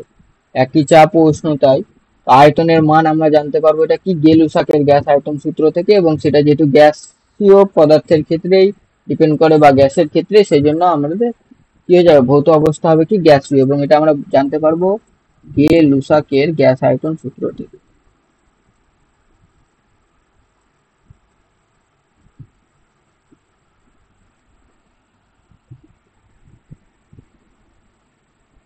নেক্সট, 1 গ্রাম ভরে তুল্য শক্তি কত হবে? এটা আমাদের বের করতে হবে। আমরা কি জানি, ই ইকুয়াল টু আমরা জানি এম সি স্কোয়ার। এখানে আমরা ধরো এসআই যদি বের করি, তো এম হচ্ছে 1 গ্রাম, তার মানে 1/1000 কেজি, ইন্টু আলোর বেগ কত, 3 ইন্টু 10⁸ মিটার পার সেকেন্ড, তার হচ্ছে স্কোয়ার। তাহলে এত কি হয়ে যাবে, এটা জুল হয়ে যাবে, যেহেতু আমরা এসআই পদ্ধতিতে, এসআই শক্তির একক কি,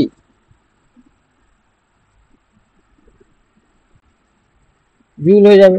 তো দেখো তাহলে এখান থেকে কি পেয়ে যাবো, 3 × 3 9, আর এটা হয়ে যাবে 8-এর পাওয়ার স্কোয়ার হচ্ছে মানে 16, আর এখানে 1000 মানে 10-এর পাওয়ার 3।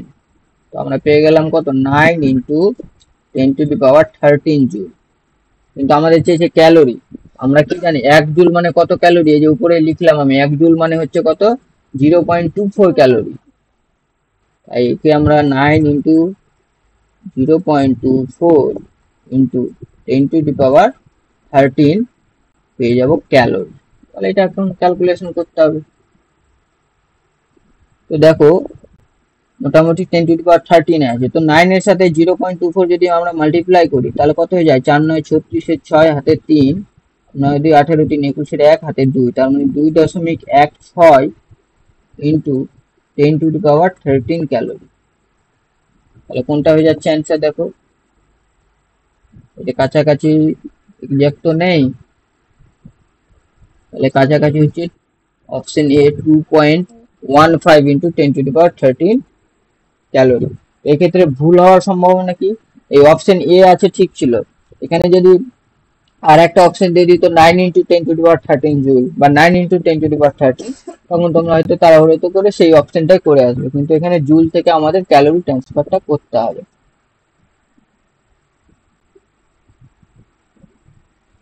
নেক্সট দেখো যে 44 গ্রাম ফেরাস সালফাইড থেকে প্রাপ্ত H2S এর এসটিপি তে আয়তন কত হবে। তো আমরা বিক্রিয়াটা লিখে নেবো, সবই তো বলে দেওয়া হয়েছে। তো FeS থেকে কি পাচ্ছি আমরা, হাইড্রোজেন সালফাইড। Hydrogen sulphide. তো দেখো তো এর মধ্যে তো আমাদের হাইড্রোজেনও লাগবে, হাইড্রোজেনটা কোথা থেকে পাবো,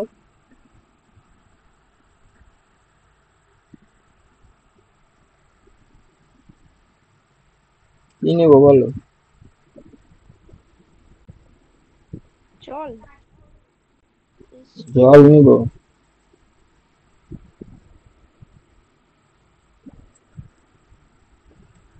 যে কোনো অ্যাসিড নিই, H2SO4 যদি নিই, সালফিউরিক অ্যাসিড, তাহলে এখান থেকে H2S হয়ে গেল, আর এটা হয়ে যাবে কি, FeSO4, তাও হবে। দেখো তো এই ক্ষেত্রে এবার সমিত সমীকরণ হচ্ছে কি, FeSO4 SO4 H2S, হ্যাঁ একদম সমিত সমীকরণ হয়ে গেছে।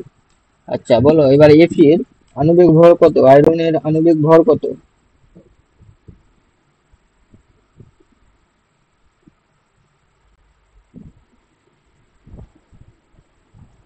55 কি,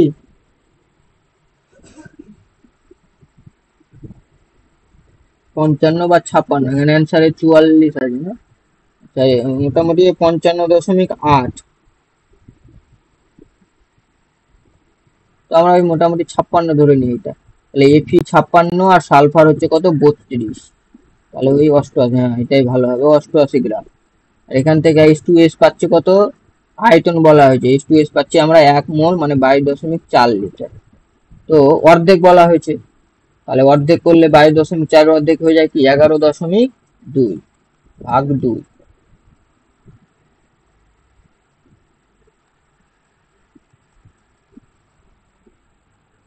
তাহলে আমরা কি দেখলাম যে FeS থেকে পাচ্ছে H2S, ওটা ওরা বললো, কিন্তু আমাদের দেখো হাইড্রোজেন তো ছিল না, সেজন্য আমরা ওর সাথে FeS এর সাথে H2SO4 এর বিক্রিয়া করালো, এবং সেখান থেকে তৈরি হবে কি, FeSO4 আর H2S। এবার নর্মালি কিন্তু সেখান থেকে আমরা পেয়ে যাচ্ছি কত, 11.2 লিটার। নেক্সট বলছে কি, যে কোনো উষ্ণতায় পদার্থের বাষ্প ঘনত্বের মান কি হবে,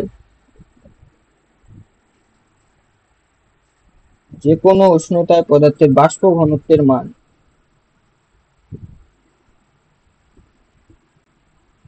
একই থাকে। আমরা একটু আগে দেখলাম যে বাষ্প ঘনত্ব উষ্ণতার উপর নির্ভরশীল নয়, তো যাই হোক না কেন বাষ্প ঘনত্বের মান কিন্তু একই থাকবে। নেক্সট বলছে একটি গ্যাসীয় পদার্থের সংকেত হলো COX, এটির বাষ্প ঘনত্ব 70 হলে x এর মান কত হয়ে যাবে। বাষ্প ঘনত্ব যদি 70 হয় তাহলে বলো আণবিক ভর কত হয়ে যাবে, 140, তাই তো? আর কার্বন এখানে 12 আর অক্সিজেন 16, তার মানে 28। তাহলে এটা আছে 28 গ্রাম আর এটা হচ্ছে 140 গ্রাম। তাহলে এক্স এর ভ্যালু কত হয়ে যাবে? 5 না? দেখো তো, এক্স এর জায়গায় যদি আমরা 5 লিখে দিই তাহলে 28 গুণ 5 হয়ে যায় না 140? হ্যাঁ এখান থেকে আমরা পেয়ে যাবো এটা 140, অর্থাৎ এক্স এর ভ্যালু পেয়ে গেলাম কত? 5।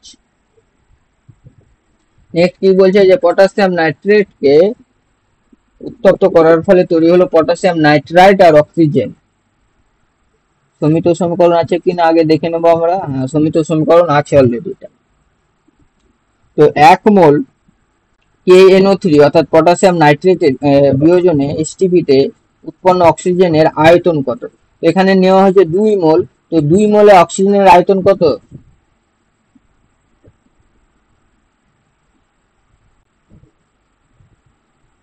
বলো, 2 মোলে অক্সিজেনের আয়তন কত? 44.8। 2 মোলে অক্সিজেনের আয়তন হচ্ছে 22.4 লিটার।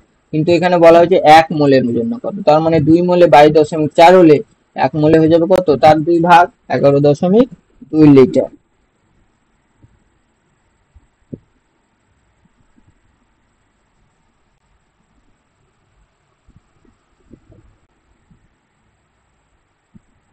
স্যার 1 মোল সমান 22.4 লিটার না? এইখানে কি বলা আছে? 1 মোল পটাশিয়াম নাইট্রাইট পটাশিয়াম নাইট্রেটের বিয়োজনে এসটিপি তে উৎপন্ন অক্সিজেনের আয়তন কত? এখানে 2 মোল পটাশিয়াম নাইট্রেট যখন নিচ্ছি তখন অক্সিজেনের আয়তন কত হচ্ছে? 1 মোল মানে 22.4 লিটার। 1 মোল। তো 2 মোল পটাশিয়াম নাইট্রেট থেকে তৈরি হচ্ছে 1 মোল অক্সিজেন। তো 1 মোল পটাশিয়াম নাইট্রেট থেকে তৈরি হবে কত? হাফ মোল অক্সিজেন। 1 মোল হাফ মোল। অক্সিজেনের আয়তন 22.4 লিটার, তাহলে হাফ মোলের কত হয়ে যায়? 11.2 litre. 11.2 litre.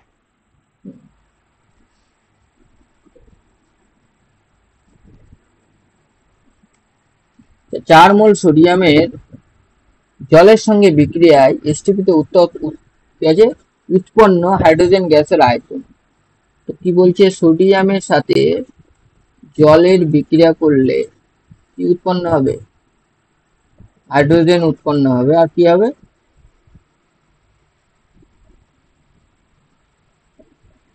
Sodium oxide. NaO।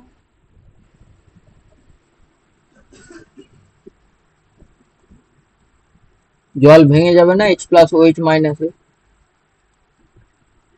তো ওই OH মাইনাস আর এটা Na প্লাস, তাহলে এর সাথে যুক্ত হয়ে উৎপন্ন করবে সোডিয়াম হাইড্রোক্সাইড। আর এখান থেকে 2H প্লাস, তাহলে হাইড্রোজেন। তাহলে এখানে দেখো কি হয়ে গেল, এটা হয়ে যাবে 2। তো এটা 2 হলে অক্সিজেন 2 হয়ে গেল, তাহলে হাইড্রোজেন 2 আর এখানে 2 2 4 মিলে গেল, সোডিয়ামের এখানে হয়ে যাবে 2। তাহলে সমিত সমীকরণ তৈরি হলো। এখন আমাদের দেখতে হবে কি, দেখো 2 মোল সোডিয়াম থেকে উৎপন্ন হাইড্রোজেনের আয়তন কত? 22.4 লিটার না? হ্যাঁ। আমাদের বলা হয়েছে 4 মোল, তার মানে 2 গুণ। তো 22.4 এর 2 গুণ হয়ে যায় কত? 44.8 8। লিটার। এই বিক্রিয়াটা যেমন আমাদের প্রথম দেখলে বুঝতে পারবো না যে সোডিয়ামের সাথে জলের বিক্রিয়ায় হাইড্রোজেন উৎপন্ন হবে, এটা তো বলে দিল। প্রথম কাজ কি, এই যে হাইড্রোজেনটা ভেঙে যাবে, জলটা ভেঙে যাবে কি H plus plus OH minus. এই OH মাইনাস সোডিয়ামের সাথে বিক্রিয়া করবে অর্থাৎ সোডিয়াম হাইড্রোক্সাইড, আর H প্লাস তৈরি করবে হাইড্রোজেন গ্যাস। এইভাবে আমাদের বিক্রিয়াগুলো বুঝতে হবে। এত বিক্রিয়া মুখস্থ করাও সম্ভব না, আর এই বোঝা যাবে না যে একই জিনিসও আসবে, সেটা তো না। তো আমাদের এইভাবে বিক্রিয়াগুলো বুঝতে হবে। নেক্সট দেখো যে 2 মোল নাইট্রোজেনের সঙ্গে 6 মোল হাইড্রোজেনের বিক্রিয়া উৎপন্ন অ্যামোনিয়া গ্যাস। এই বিক্রিয়াটা আমরা উপরেই পড়লাম যে নাইট্রোজেনের সাথে হাইড্রোজেনের বিক্রিয়ায় তৈরি হবে কি? Ammonia gas. তো এটা 2 হয়ে যাবে, এখানে 3 হয়ে যাবে।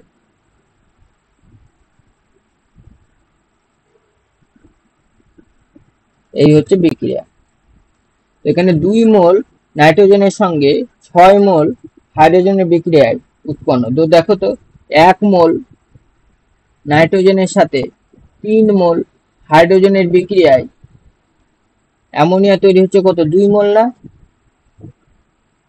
তো এটাই জাস্ট 2 দিয়ে গুণ করছে, দেখো যে 2 মোল নাইট্রোজেনের সাথে 6 মোল হাইড্রোজেনের, তাহলে কত হচ্ছে 2 দিয়ে গুণ, তাহলে অ্যান্সার হয়ে যাবে কত 4 মোল, বলতে পারি।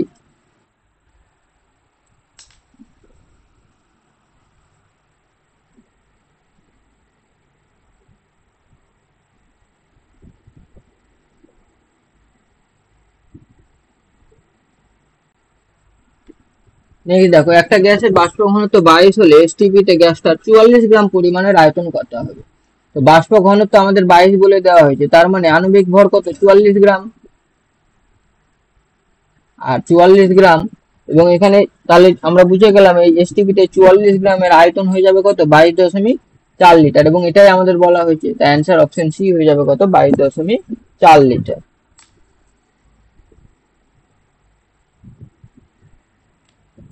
এই চ্যাপ্টারটা কিন্তু তোমাদের পড়তে হবে, এই চ্যাপ্টার থেকে মোটামুটি একটা তো থাকবেই, কখনো কখনো দুটোও দিয়ে দিচ্ছে, একটা দুটো দিবেই।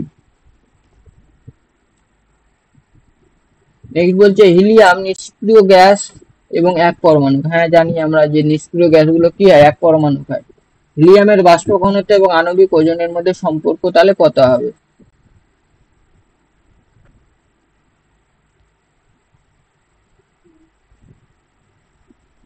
চেঞ্জ হবে কি এটা?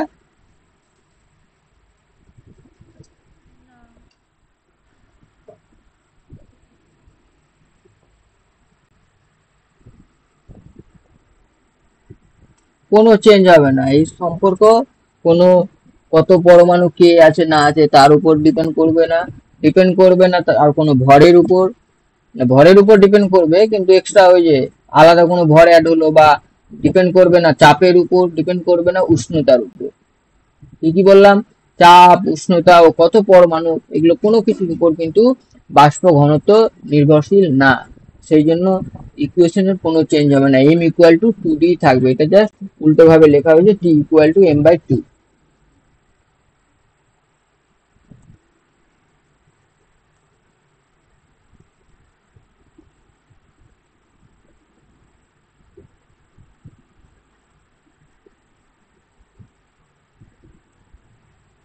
পারমাণবিকতা মানে কত পরমাণু,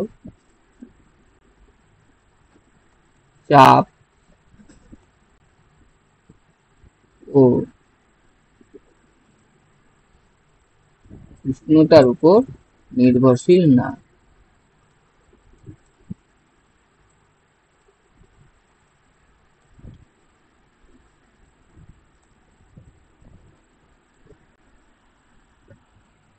এই বলো, কোনো হাইড্রোকার্বনের বাষ্প ঘনত্ব 8 হলে, বলো বাষ্প ঘনত্ব যদি 8 হয় তাহলে ওর আণবিক ভর কত হয়ে যাবে? 16 হয়ে যাবে। এখানে কার আণবিক ভর 16 আছে দেখে বলো? মিথেন। মিথেন CH4, 12 যোগ 4 16, বাকিগুলোর কত? C2H2 কার সংকেত? অ্যাসিডিটি। C2H2 অ্যাসিড, হ্যাঁ অ্যাসিডিটি। অ্যাসিলিটিন না, অ্যাসিটিলিন, অ্যাসিলিটিন হয় না, অ্যাসিটিলিন। হ্যাঁ তাহলে এর এর বলো এর আণবিক ভর কত হবে?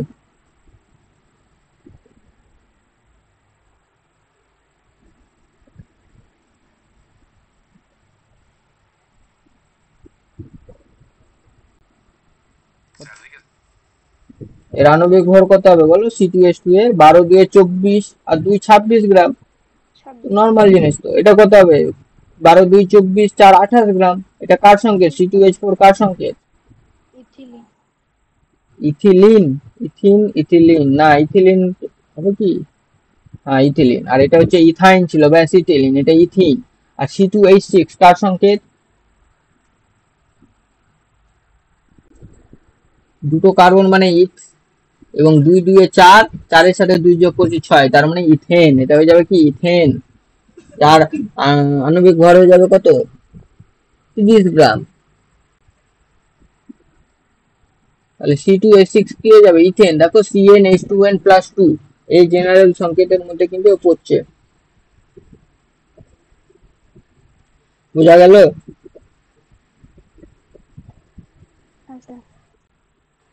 নেক্সট দেখো, একটা গ্যাসের আণবিক ভর 17, তাহলে এসটিপি এর ঘনত্ব কত হবে? আণবিক ভর 17 হলে তার আয়তন কত হয়ে যাবে?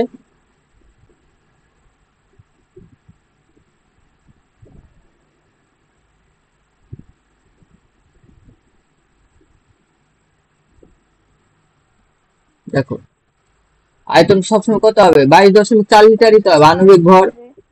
হ্যাঁ, তাহলে আমরা কি বলতে পারি যে 17 গ্রাম গ্যাসের, বা যদি উল্টো ভাবে লিখি ভালো হয় ব্যাপারটা, যে 22.4 লিটার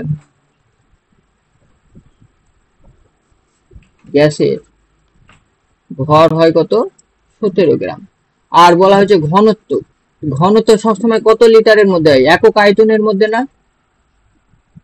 হ্যাঁ সেই জন্য আমরা বের করবো 1 লিটার গ্যাসের ভর কত, তাহলে হয়ে গেল কত? 17/22.4 গ্রাম পার লিটার।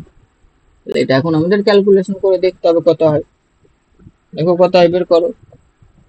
224 কে 170 দিয়ে ভাগ, কত দিয়ে যাবে? 8 2 16, 8 20 127, 7 দিয়ে যাবে। 7 4 28 8 2, 7 2 14 16 6 1, 7 2 14 15, এখানে হয়ে গেল 2 3 132, আর একটা শূন্য নিয়ে নিতে পারবো, তো 6 দিয়ে যাবে কি 12 20, এই মোটামুটি 5 দিয়ে যাবে, 5 দিয়ে যাবে, এবং সেটা হয়ে যাবে কত? 1120 কাছাকাছি। তো আমরা পেয়ে যাবো এরকম করে মোটামুটি দিয়ে দেওয়ার মধ্যে 0.76 গ্রাম পার লিটার। অপশন হয়ে যাবে অপশন বি।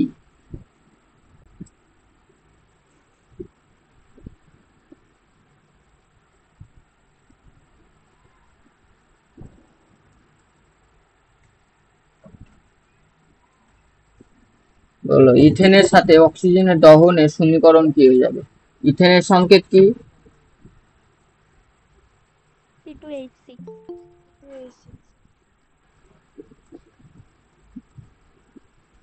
দহনে কার সাথে কার বিক্রিয়া হয়?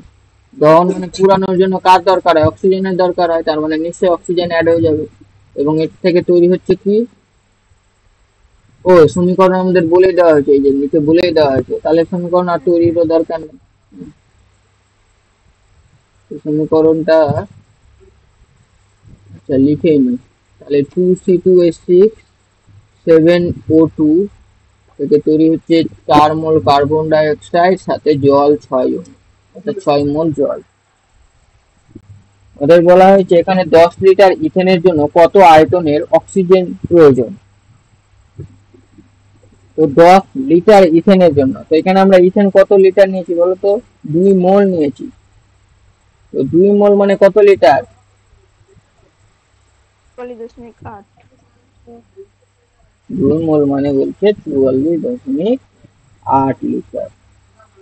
এবং অক্সিজেন প্রয়োজন হচ্ছে আমাদের কত? 7 মোল। তার মানে 7 মোল, তার মানে এর আয়তন তাহলে কত হয়ে যাবে?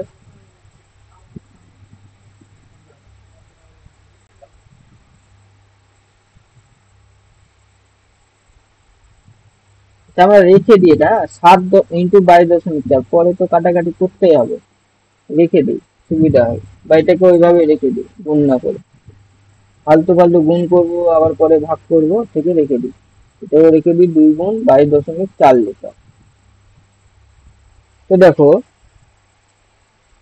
তো এত লিটার কার্বন ইথেনকে দহনের জন্য প্রয়োজন হচ্ছে আমাদের এত লিটার অক্সিজেন, কিন্তু আমাদের বলা হয়েছে কত? 10 লিটারের জন্য। তাহলে 10 লিটারের জন্য কত হয়ে যাচ্ছে? তাহলে একে ভাগ করব আমরা, ভাগ করলে পেয়ে গেলাম কত? 1 লিটারের জন্য কত?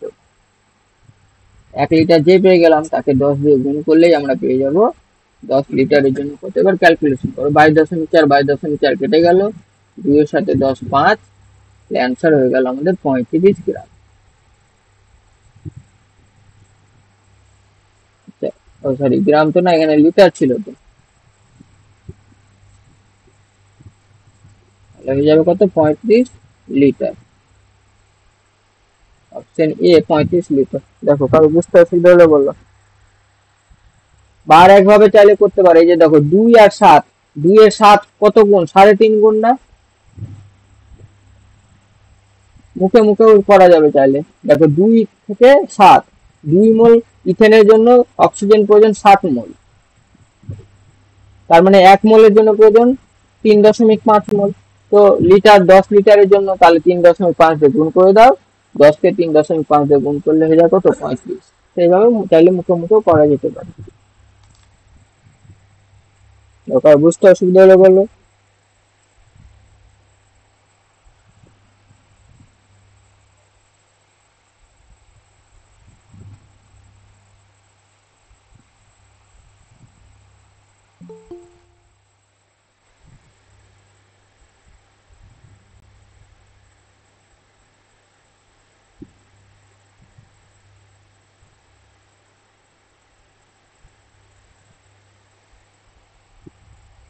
এই দেখো 2 মোল কার্বন ডাই অক্সাইড উৎপন্ন করতে প্রয়োজনীয় কার্বনের পরিমাণ কত? এই বিক্রিয়াটা নরমাল বিক্রিয়া ছিল, যে কার্বনের সাথে অক্সিজেনের বিক্রিয়া তৈরি হয়ে যাবে carbon die oxide.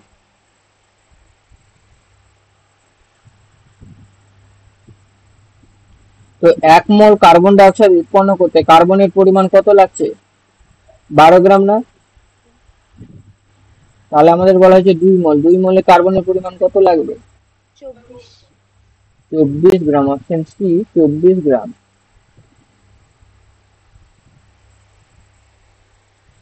Sulphur try অক্সাইডের বাষ্প ঘনত্ব, সালফার ট্রাই অক্সাইড তার মানে এর সংকেত কি হয়ে যাবে? সালফার ট্রাই অক্সাইডের সংকেত SO3। তো এর আণবিক ভর কত হয়ে যাবে? সালফার মানে হচ্ছে কত, 32 যোগ 3 হলো 48, তার মানে 80 গ্রাম, 80 গ্রাম। তো এটা হচ্ছে ওর এম, আণবিক ভর। তাহলে বাষ্প ঘনত্ব কত হয়ে যাবে? তার অর্ধেক। বাষ্প ঘনত্ব সবসময় কি হয়ে যায়? অর্ধেক হয়ে যায়। তার মানে হয়ে যাবে কত, 40। স্যার টিপানের দাগেরটা আরেকবার বলুন। 53 কি ছিল? এই যে দেখো কি বলা হয়েছে, 2 মোল কার্বন ডাই অক্সাইড উৎপন্ন করতে প্রয়োজনীয় কার্বনের পরিমাণ। তো আমরা এই যে বিক্রিয়াটা লিখলাম, তো দেখছি যে 1 মোল কার্বন ডাই অক্সাইড উৎপন্ন করতে কার্বন লাগছে কত গ্রাম? 12 গ্রাম। 12 গ্রাম। তাহলে 2 মোল কার্বন ডাই অক্সাইড উৎপন্ন করতে হলে কার্বন কতটা লাগবে? 24 গ্রাম। 2 দিয়ে গুণ হয়ে গেল 24 গ্রাম, ইন্টু 2 হয়ে গেল পুরোটাই।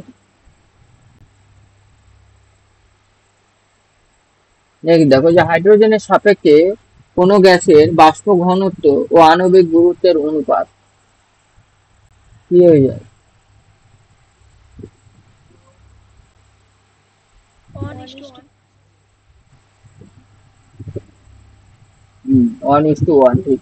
আণবিক গুরুত্ব মানে তার আণবিক ভর, কোন গ্যাসের বাষ্প ঘনত্ব।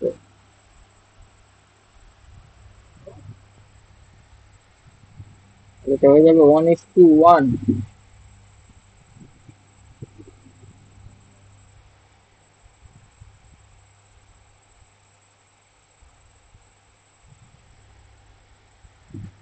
দেখো এই ক্ষেত্রে আমরা কি জানি, যে গ্যাসের বাষ্প ঘনত্ব সমান কি হয়ে যায়?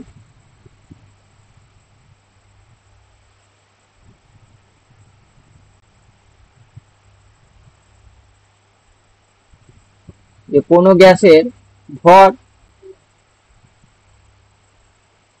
আর ভর মানে এক্ষেত্রে সেটা হয়ে যাবে কি, আণবিক গুরুত্বই আমরা লিখি, যেহেতু এক্ষেত্রে আণবিক গুরুত্বের কথা বলছে, আণবিক গুরুত্ব বাই একই আয়তনের, ওক্ষেত্রে হাইড্রোজেনের আণবিক গুরুত্ব।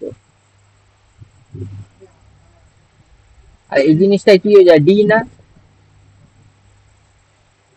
আর এই জিনিসটা কি, এম তো? তার মানে আমাদের কি বের করতে বলেছে, বাষ্প ঘনত্ব আর আণবিক গুরুত্বের অনুপাত, তার মানে ডি বাই এম না?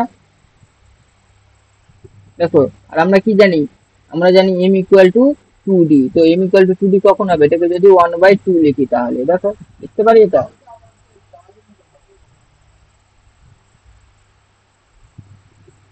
তাহলে দেখো কোনাকুনি গুণ করো, এম ইকুয়াল টু 2D পেয়ে যাচ্ছি না আমরা?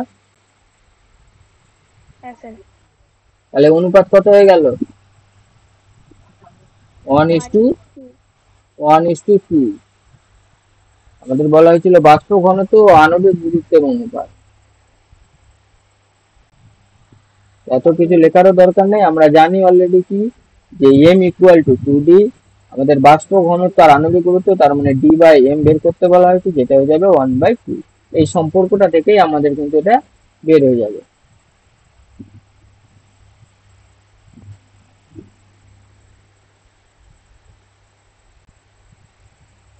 নেক্সট বলছে যে মিথেন এর সাথে অক্সিজেনের বিক্রিয়ায় এই যে সমীকরণটা আমরা দেখবো, প্রথম কাজ হলো আমাদের যেটা সমিত সমীকরণ আছে কিনা। তো কার্বন একটা একটা, অক্সিজেন চারটা, এখানে দুটো আর এখানে একটা আছে দেখো, তার মানে এটা কিন্তু সমিত সমীকরণ দেওয়া নেই, তাই আমাদের এটাকে লিখে সমিত সমীকরণ তৈরি করতে হবে। এটা CH4 2O2 বিক্রিয়া করে উৎপন্ন হবে কত, CO2, আর এটা হয়ে যাবে 2H2O। তাহলে এবারে এটা সমিত সমীকরণ হলো। আচ্ছা 32 না হচ্ছে কত, 3.2 গ্রাম মিথেনের দহন ঘটালে এনটিপিতে কত লিটার O2 গ্যাস প্রয়োজন হয়। তো দেখো এক্ষেত্রে আমরা কত নিচ্ছি, এটা 44, 12 আর কত 16 গ্রাম। 16 গ্রামের জন্য অক্সিজেন প্রয়োজন হচ্ছে আমাদের 2 মোল। 2 মোল মানে কত লিটার, 44.8 লিটার। তো দেখো 3.2 গ্রাম, তো আমাদের 16 গ্রাম মিথেনের দহনের জন্য অক্সিজেন প্রয়োজন হচ্ছে কত, 44.8 লিটার। তাহলে 1 গ্রাম মিথেনের দহনের জন্য অক্সিজেন প্রয়োজন হবে কত, 44.8/16 লিটার। আমাদের বলা হয়েছে কত, 3.2। তো 3.2 গ্রাম মিথেনের জন্য তাহলে অক্সিজেন প্রয়োজন হবে কত, 44.8 ইন্টু 3.2/16 লিটার। এটা করো কত হবে, 16×2 = 32, 0.2 হয়ে যাবে, আর এটা গুণ করলে 448 হয়ে যায় কত, 896, আর 8.96 লিটার। কত আছে অপশন, 8.96 লিটার আছে। তাহলে অ্যান্সার হয়ে গেল আমাদের 8.96 লিটার, অপশন সি।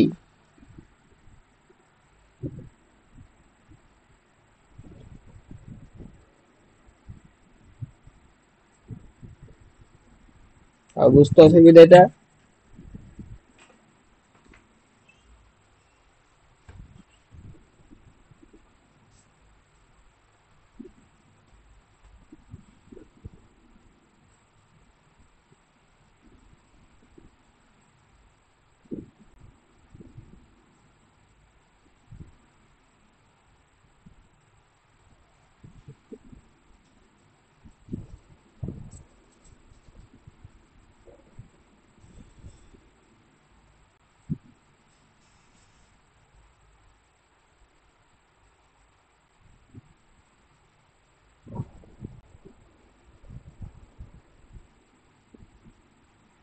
দেখো পরেরটা কি বলা হয়েছে,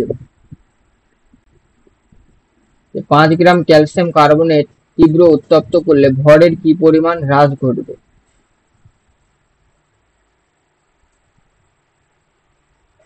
তো ক্যালসিয়াম কার্বনেটকে যদি আমরা উত্তপ্ত করি তাহলে কি তৈরি হবে, ক্যালসিয়াম অক্সাইড আর কার্বন ডাই অক্সাইড গ্যাস তৈরি হবে, যে উড়ে যাবে। এর ভর কত, 100 গ্রাম না, আর এটা হচ্ছে 56 গ্রাম। 40, 12, 48, 60, হ্যাঁ। তাহলে দেখো 100 গ্রাম থেকে হয়ে যাচ্ছে কত, 56 গ্রাম।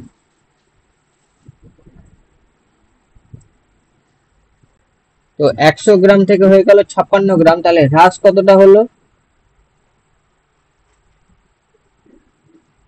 44 গ্রাম।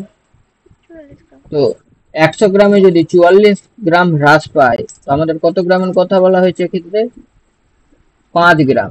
তাহলে 5 গ্রামে কত হ্রাস পাবে বলো, তাহলে 20 দিয়ে ভাগ হলো, অর্থাৎ 44/20 গ্রাম হ্রাস পাবে। এটা কত হয়ে যায়, 2.2 গ্রাম।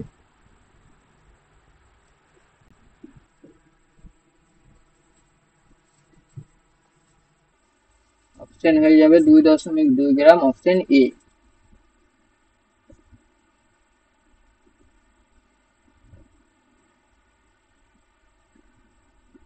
58 দেখো, 6 গ্রাম কার্বনকে সম্পূর্ণরূপে পোড়ানোর জন্য প্রয়োজনীয় অক্সিজেন কত গ্রাম পটাশিয়াম ক্লোরাইড উত্তপ্ত করে পাওয়া যাবে?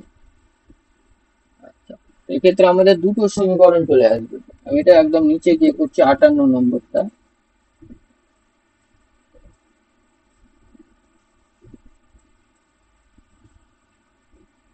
তো একটা কার্বনের সাথে কি বলা হয়েছে, সম্পূর্ণরূপে পোড়ানোর জন্য প্রয়োজনীয় অক্সিজেন। কার্বনের সাথে কি অক্সিজেন, তাহলে উৎপন্ন হবে কার্বন ডাই অক্সাইড। এই হলো একটা বিক্রিয়া। আর একটা বিক্রিয়া কি, পটাশিয়াম ক্লোরাইডকে উত্তপ্ত করবে, অর্থাৎ পটাশিয়াম ক্লোরাইড মানে হচ্ছে কি KClO3, কে যদি উৎপন্ন করা হয় কি উৎপন্ন হবে বলো? পটাশিয়াম ক্লোরাইড, KCl আর অক্সিজেন তৈরি হবে। তো বিক্রিয়াটা তৈরি করতে গেলে এখানে 3 হয়ে যাবে, এখানে 2 হয়ে যাবে, এটাও 2 হয়ে যাবে। তাহলে বিক্রিয়াটা কমপ্লিট হলো। আচ্ছা, এবারে আমাদের দেখতে হবে দুটো বিক্রিয়া আমাদের তৈরি হলো। এবারে কি বলা হয়েছে যে 6 গ্রাম কার্বনকে সম্পূর্ণরূপে পোড়ানোর জন্য প্রয়োজনীয় অক্সিজেন কত গ্রাম পটাশিয়াম ক্লোরাইড উত্তপ্ত করে পাওয়া যাবে। তো আমাদের প্রথম কাজ হলো, এই যে এখানে 12 গ্রাম কার্বন কে সম্পূর্ণরূপে পোড়ানোর জন্য অক্সিজেন কত গ্রাম লাগছে? 16 32 দিক 32 গ্রাম। কিন্তু আমাদের প্রশ্ন তো বলা হয়েছে কত গ্রাম কার্বন, 6 গ্রাম কার্বন। 6 গ্রাম কার্বন, তাহলে একে পোড়ানোর জন্য আমাদের অক্সিজেন দরকার কত বলো? 16 গ্রাম। 16 গ্রাম। তাহলে এখন আমাদের প্রশ্ন হলো, এই 16 গ্রাম অক্সিজেন প্রস্তুত করতে হলে আমাদের কতটা পটাশিয়াম ক্লোরাইড লাগবে? তো কি আয়তন বলেছে না গ্রাম বলেছে? ওটাও গ্রামে বলা হয়েছে। তো কতটা আমাদের পটাশিয়াম ক্লোরাইড লাগবে? তো তার আগে আমরা দেখি এটা কত হচ্ছে। পটাশিয়াম ক্লোরাইড কত, পটাশিয়ামের কত বলো? 40। পটাশিয়াম 40 কেন হবে, ক্যালসিয়াম 40, পটাশিয়াম বলেও দিয়েছে প্রশ্নের ক্যালসিয়াম মধ্যে, 40, দেখো হ্যাঁ 40। 39, 40 হচ্ছে কি ক্যালসিয়াম, তো হয়ে যাবে এটা 39। ক্লোরিন হচ্ছে কত, 35.5, আর এই হয়ে যাবে 348। 2 গুণ কত হয়ে যায় দেখো, এটা মনে হয় 224, কত 122.5 হওয়ার কথা। 48 আর 9 হচ্ছে 57, 87, 5 92, হ্যাঁ 122.5, মানে হয়ে যাবে 245 গ্রাম। 245 গ্রাম KClO3 থেকে আমরা অক্সিজেন পাবো কত গ্রাম? 96। 96 গ্রাম। অর্থাৎ 96 গ্রাম O2 পেতে আমাদের KClO3 প্রয়োজন কতটা? 96। KClO3 প্রয়োজন 245 গ্রাম। এখন প্রশ্ন হলো আমাদের, তাহলে 16 গ্রাম অক্সিজেন পেতে KClO3 কতটা লাগবে? তো দেখো ভাগ 6 হয়ে গেল, তার মানে এটা হয়ে যাবে কত, 245 ভাগ 6 গ্রাম, তাহলে 40.83 গ্রাম।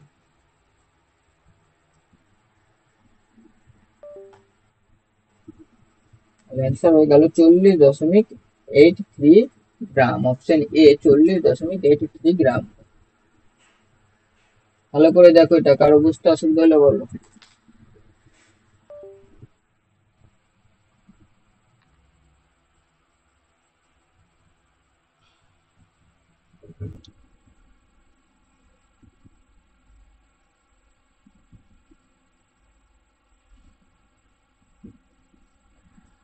নেক্সটে যাই তাহলে আমরা। 59 নম্বর, কত গ্রাম চক, চকের সংকেত আমাদের দিয়ে দেওয়া হয়েছে, ক্যালসিয়াম কার্বনেট চক,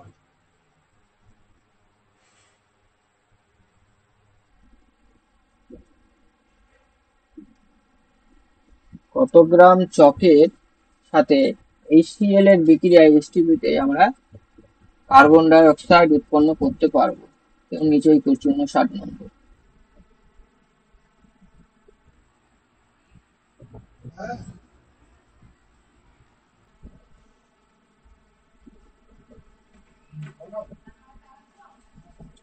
তো ক্যালসিয়াম কার্বনেট এর সাথে HCl এর বিক্রিয়ায় উৎপন্ন হচ্ছে কি CO2। HCl এর বিক্রিয়ায় উৎপন্ন করছে কি কি উৎপন্ন করবে, একটা তো ক্যালসিয়াম ক্লোরাইড উৎপন্ন করবে,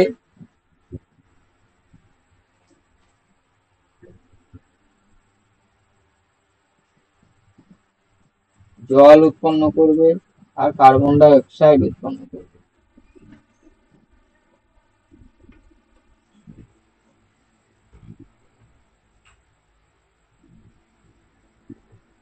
এটা দেখো বিক্রিয়াটা। তো সমিত সমীকরণ কি হয়েছে এটা?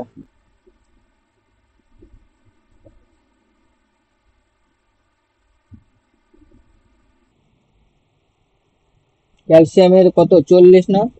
আচ্ছা প্রশ্নটা আগে দেখি কি বলা হয়েছে প্রশ্নটায়। কত গ্রাম চকের সাথে HCl এর বিক্রিয়া HTP তে এত লিটার কার্বন ডাই অক্সাইড, মানে চক আর কার্বন ডাই অক্সাইডের কথা বলা হয়েছে। তো চক, তার আগে আমাদের সমিত সমীকরণ হয়েছে কিনা দেখতে হবে। যেহেতু ক্লোরিন 2 মানে এটাও 2 হয়ে যাবে, তাহলে হাইড্রোজেন 2 হয়ে গেল, অক্সিজেন 1। হ্যাঁ এবারে হয়ে গেল সমিত সমীকরণ। তাহলে এটা হয়ে যাবে কত, 100 গ্রাম calcium carbonate. Carbon die oxide উৎপন্ন হলো কত, কি বলেছিল লিটার না গ্রামে?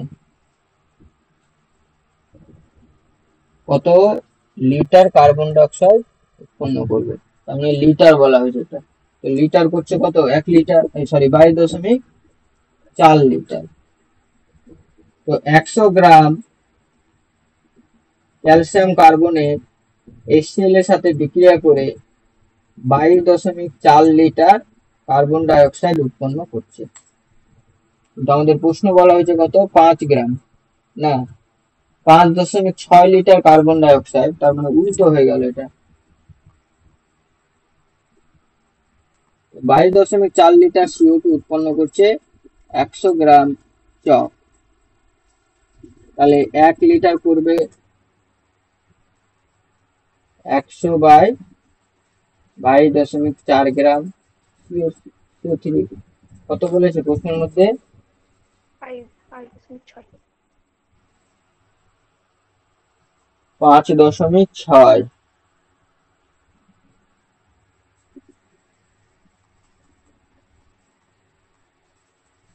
CO2 উৎপন্ন করবে 100 গুণ 5.6/22.4 গ্রাম ক্যালসিয়াম কার্বনেট। এটা কাটলে কত হয়ে যাবে, 4 হয়ে যাচ্ছে। আর 4-এর সাথে 100 কে কাটলে হয়ে যাবে কত, 25।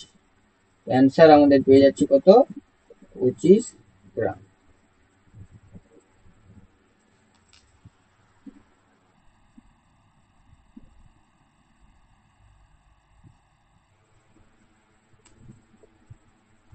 অপশন এ হয়ে গেল 25 গ্রাম। নেক্সট দেখো যে ভর ও শক্তির তুল্যতা সমীকরণ কোনটা হয়ে যাবে, নর্মাল যেটা জানি আমরা, ইকুয়াল টু হয়ে যায় কি mc square equal to mc square. এগুলো সব রিপিট, এটাও রিপিট। কি হবে এটা বললো, m equal to 2d। Next দেখো H2 প্লাস Cl2 থেকে উৎপন্ন হচ্ছে 2HCl, বিক্রিয়ককে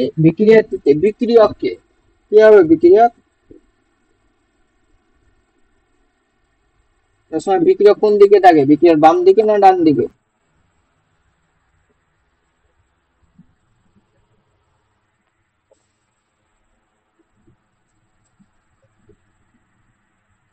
কি হচ্ছে বলো, বিক্রিয়ক কোন দিকে থাকবে? একটা বিক্রিয়ার বাম দিকে যারা আমরা যে সমস্ত জিনিস দিয়ে বিক্রিয়া ঘটাবো তাদেরকে কি বলি, বিক্রিয়ক পদার্থ। আর যেগুলো উৎপন্ন হবে বিক্রিয়া হওয়ার পরে তাদেরকে আমরা বলি কি, বিক্রিয়াজাত পদার্থ। এখানে বিক্রিয়ক তাহলে হয়ে যাচ্ছে কি হাইড্রোজেন আর ক্লোরিন, আর বিক্রিয়াজাত পদার্থ হয়ে যাবে কি HCl বা হাইড্রোক্লোরিক অ্যাসিড। অ্যাসিড বলা ভুল, এক্ষেত্রে হাইড্রোক্লোরিক। নেক্সট দেখো ভরের সংরক্ষণ, এটা হবে কি সূত্র হবে,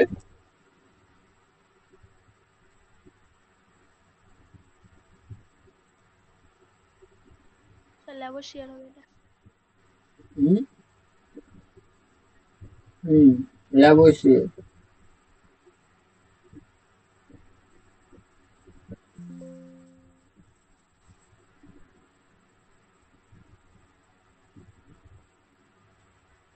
ভরের সংরক্ষণ সূত্র আবিষ্কার করে ল্যাভোইসিয়ার।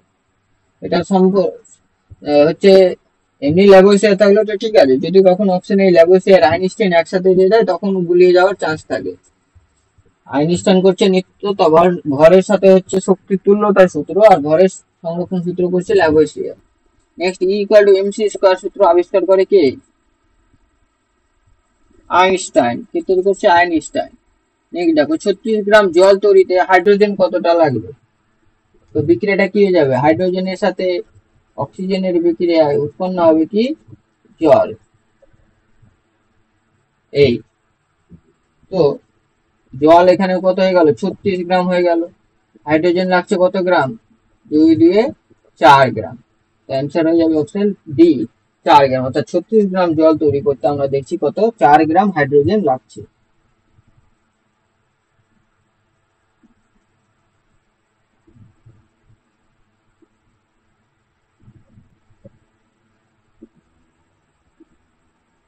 নেক্সট দেখো 66 নম্বর, যে এসটিপিতে 1 গ্রাম অণু, 1 গ্রাম অণু মানে কি? 1 মোল। 1 গ্রাম অণু মানে কি?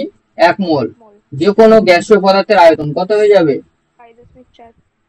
22.4 লিটার। এসটিপিতে 1 লিটার হাইড্রোজেন গ্যাসের ভর, এটা আমাদের মনে রাখতে হয়। এসটিপিতে 1 লিটার হাইড্রোজেন গ্যাসের ভর কত হয়ে যায়? হয় মনে রাখতে পারো, অথবা মনে না রাখতে পারলে বের করবে। তাহলে হচ্ছে 22.4 লিটারের ভর হচ্ছে কত? 2 গ্রাম। তাহলে 1 লিটারের কত হয়ে যাবে? 2/22.4।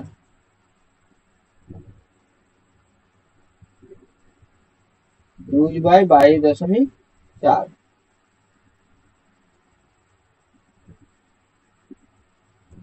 এটা বের করতে হবে আমাদের, 4 দিয়ে কাটবে, তাহলে 5/4 × 5 = 20, 4 6 24, 5/56।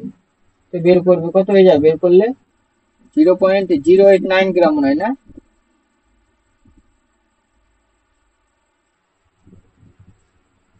পাঁচ বাই 56 করে দেখো কত হয়।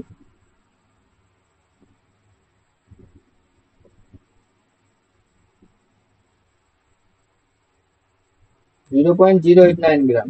এবং এটা আমাদের কিন্তু মনে রাখতে হবে যে 1 লিটার হাইড্রোজেন গ্যাসের ভর হচ্ছে কত? 0.089 গ্রাম। এটা অনেক সময় স্তম্ভ মেলানোর যে প্রশ্নগুলো আসে সেক্ষেত্রেও কিন্তু থাকে। নেক্সট বলছে নাইট্রোজেনের বাষ্প ঘনত্ব। নাইট্রোজেনের বাষ্প ঘনত্বের আগে তার আণবিক ভর কত হয়ে যায়? 28 গ্রাম। তাহলে এর বাষ্প ঘনত্ব কত হয়ে যাবে?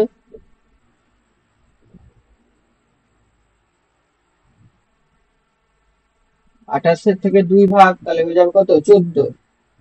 নেক্সট দেখো H2SO4। H2SO4 এর আণবিক ভর কত? তো হাইড্রোজেনের হচ্ছে কত? 1 করে, তাহলে 2 × 1 + 32 + 4 × 16 হয়ে গেল 2 + 32 + 64 না 98 গ্রাম। অপশন এ হয়ে গেল 98 গ্রাম।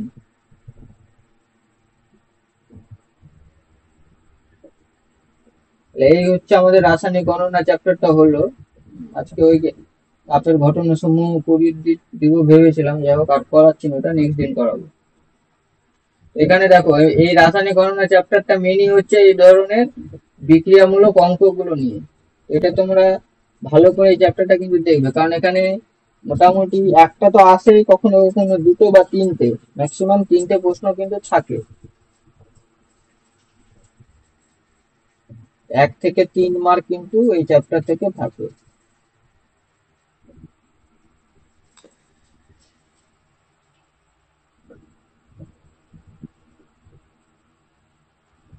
তাহলে নেক্সট দিন আমরা ওই তাপের ঘটনা সমূহ দিয়ে শুরু করব, তার সাথে আর একটা চ্যাপ্টার ধরবো, তো যেহেতু খুব ছোট তো আমি বলে দেবো। ঠিক আছে, তাহলে আজকে এতটাই থাক। গুড নাইট সবাইকে।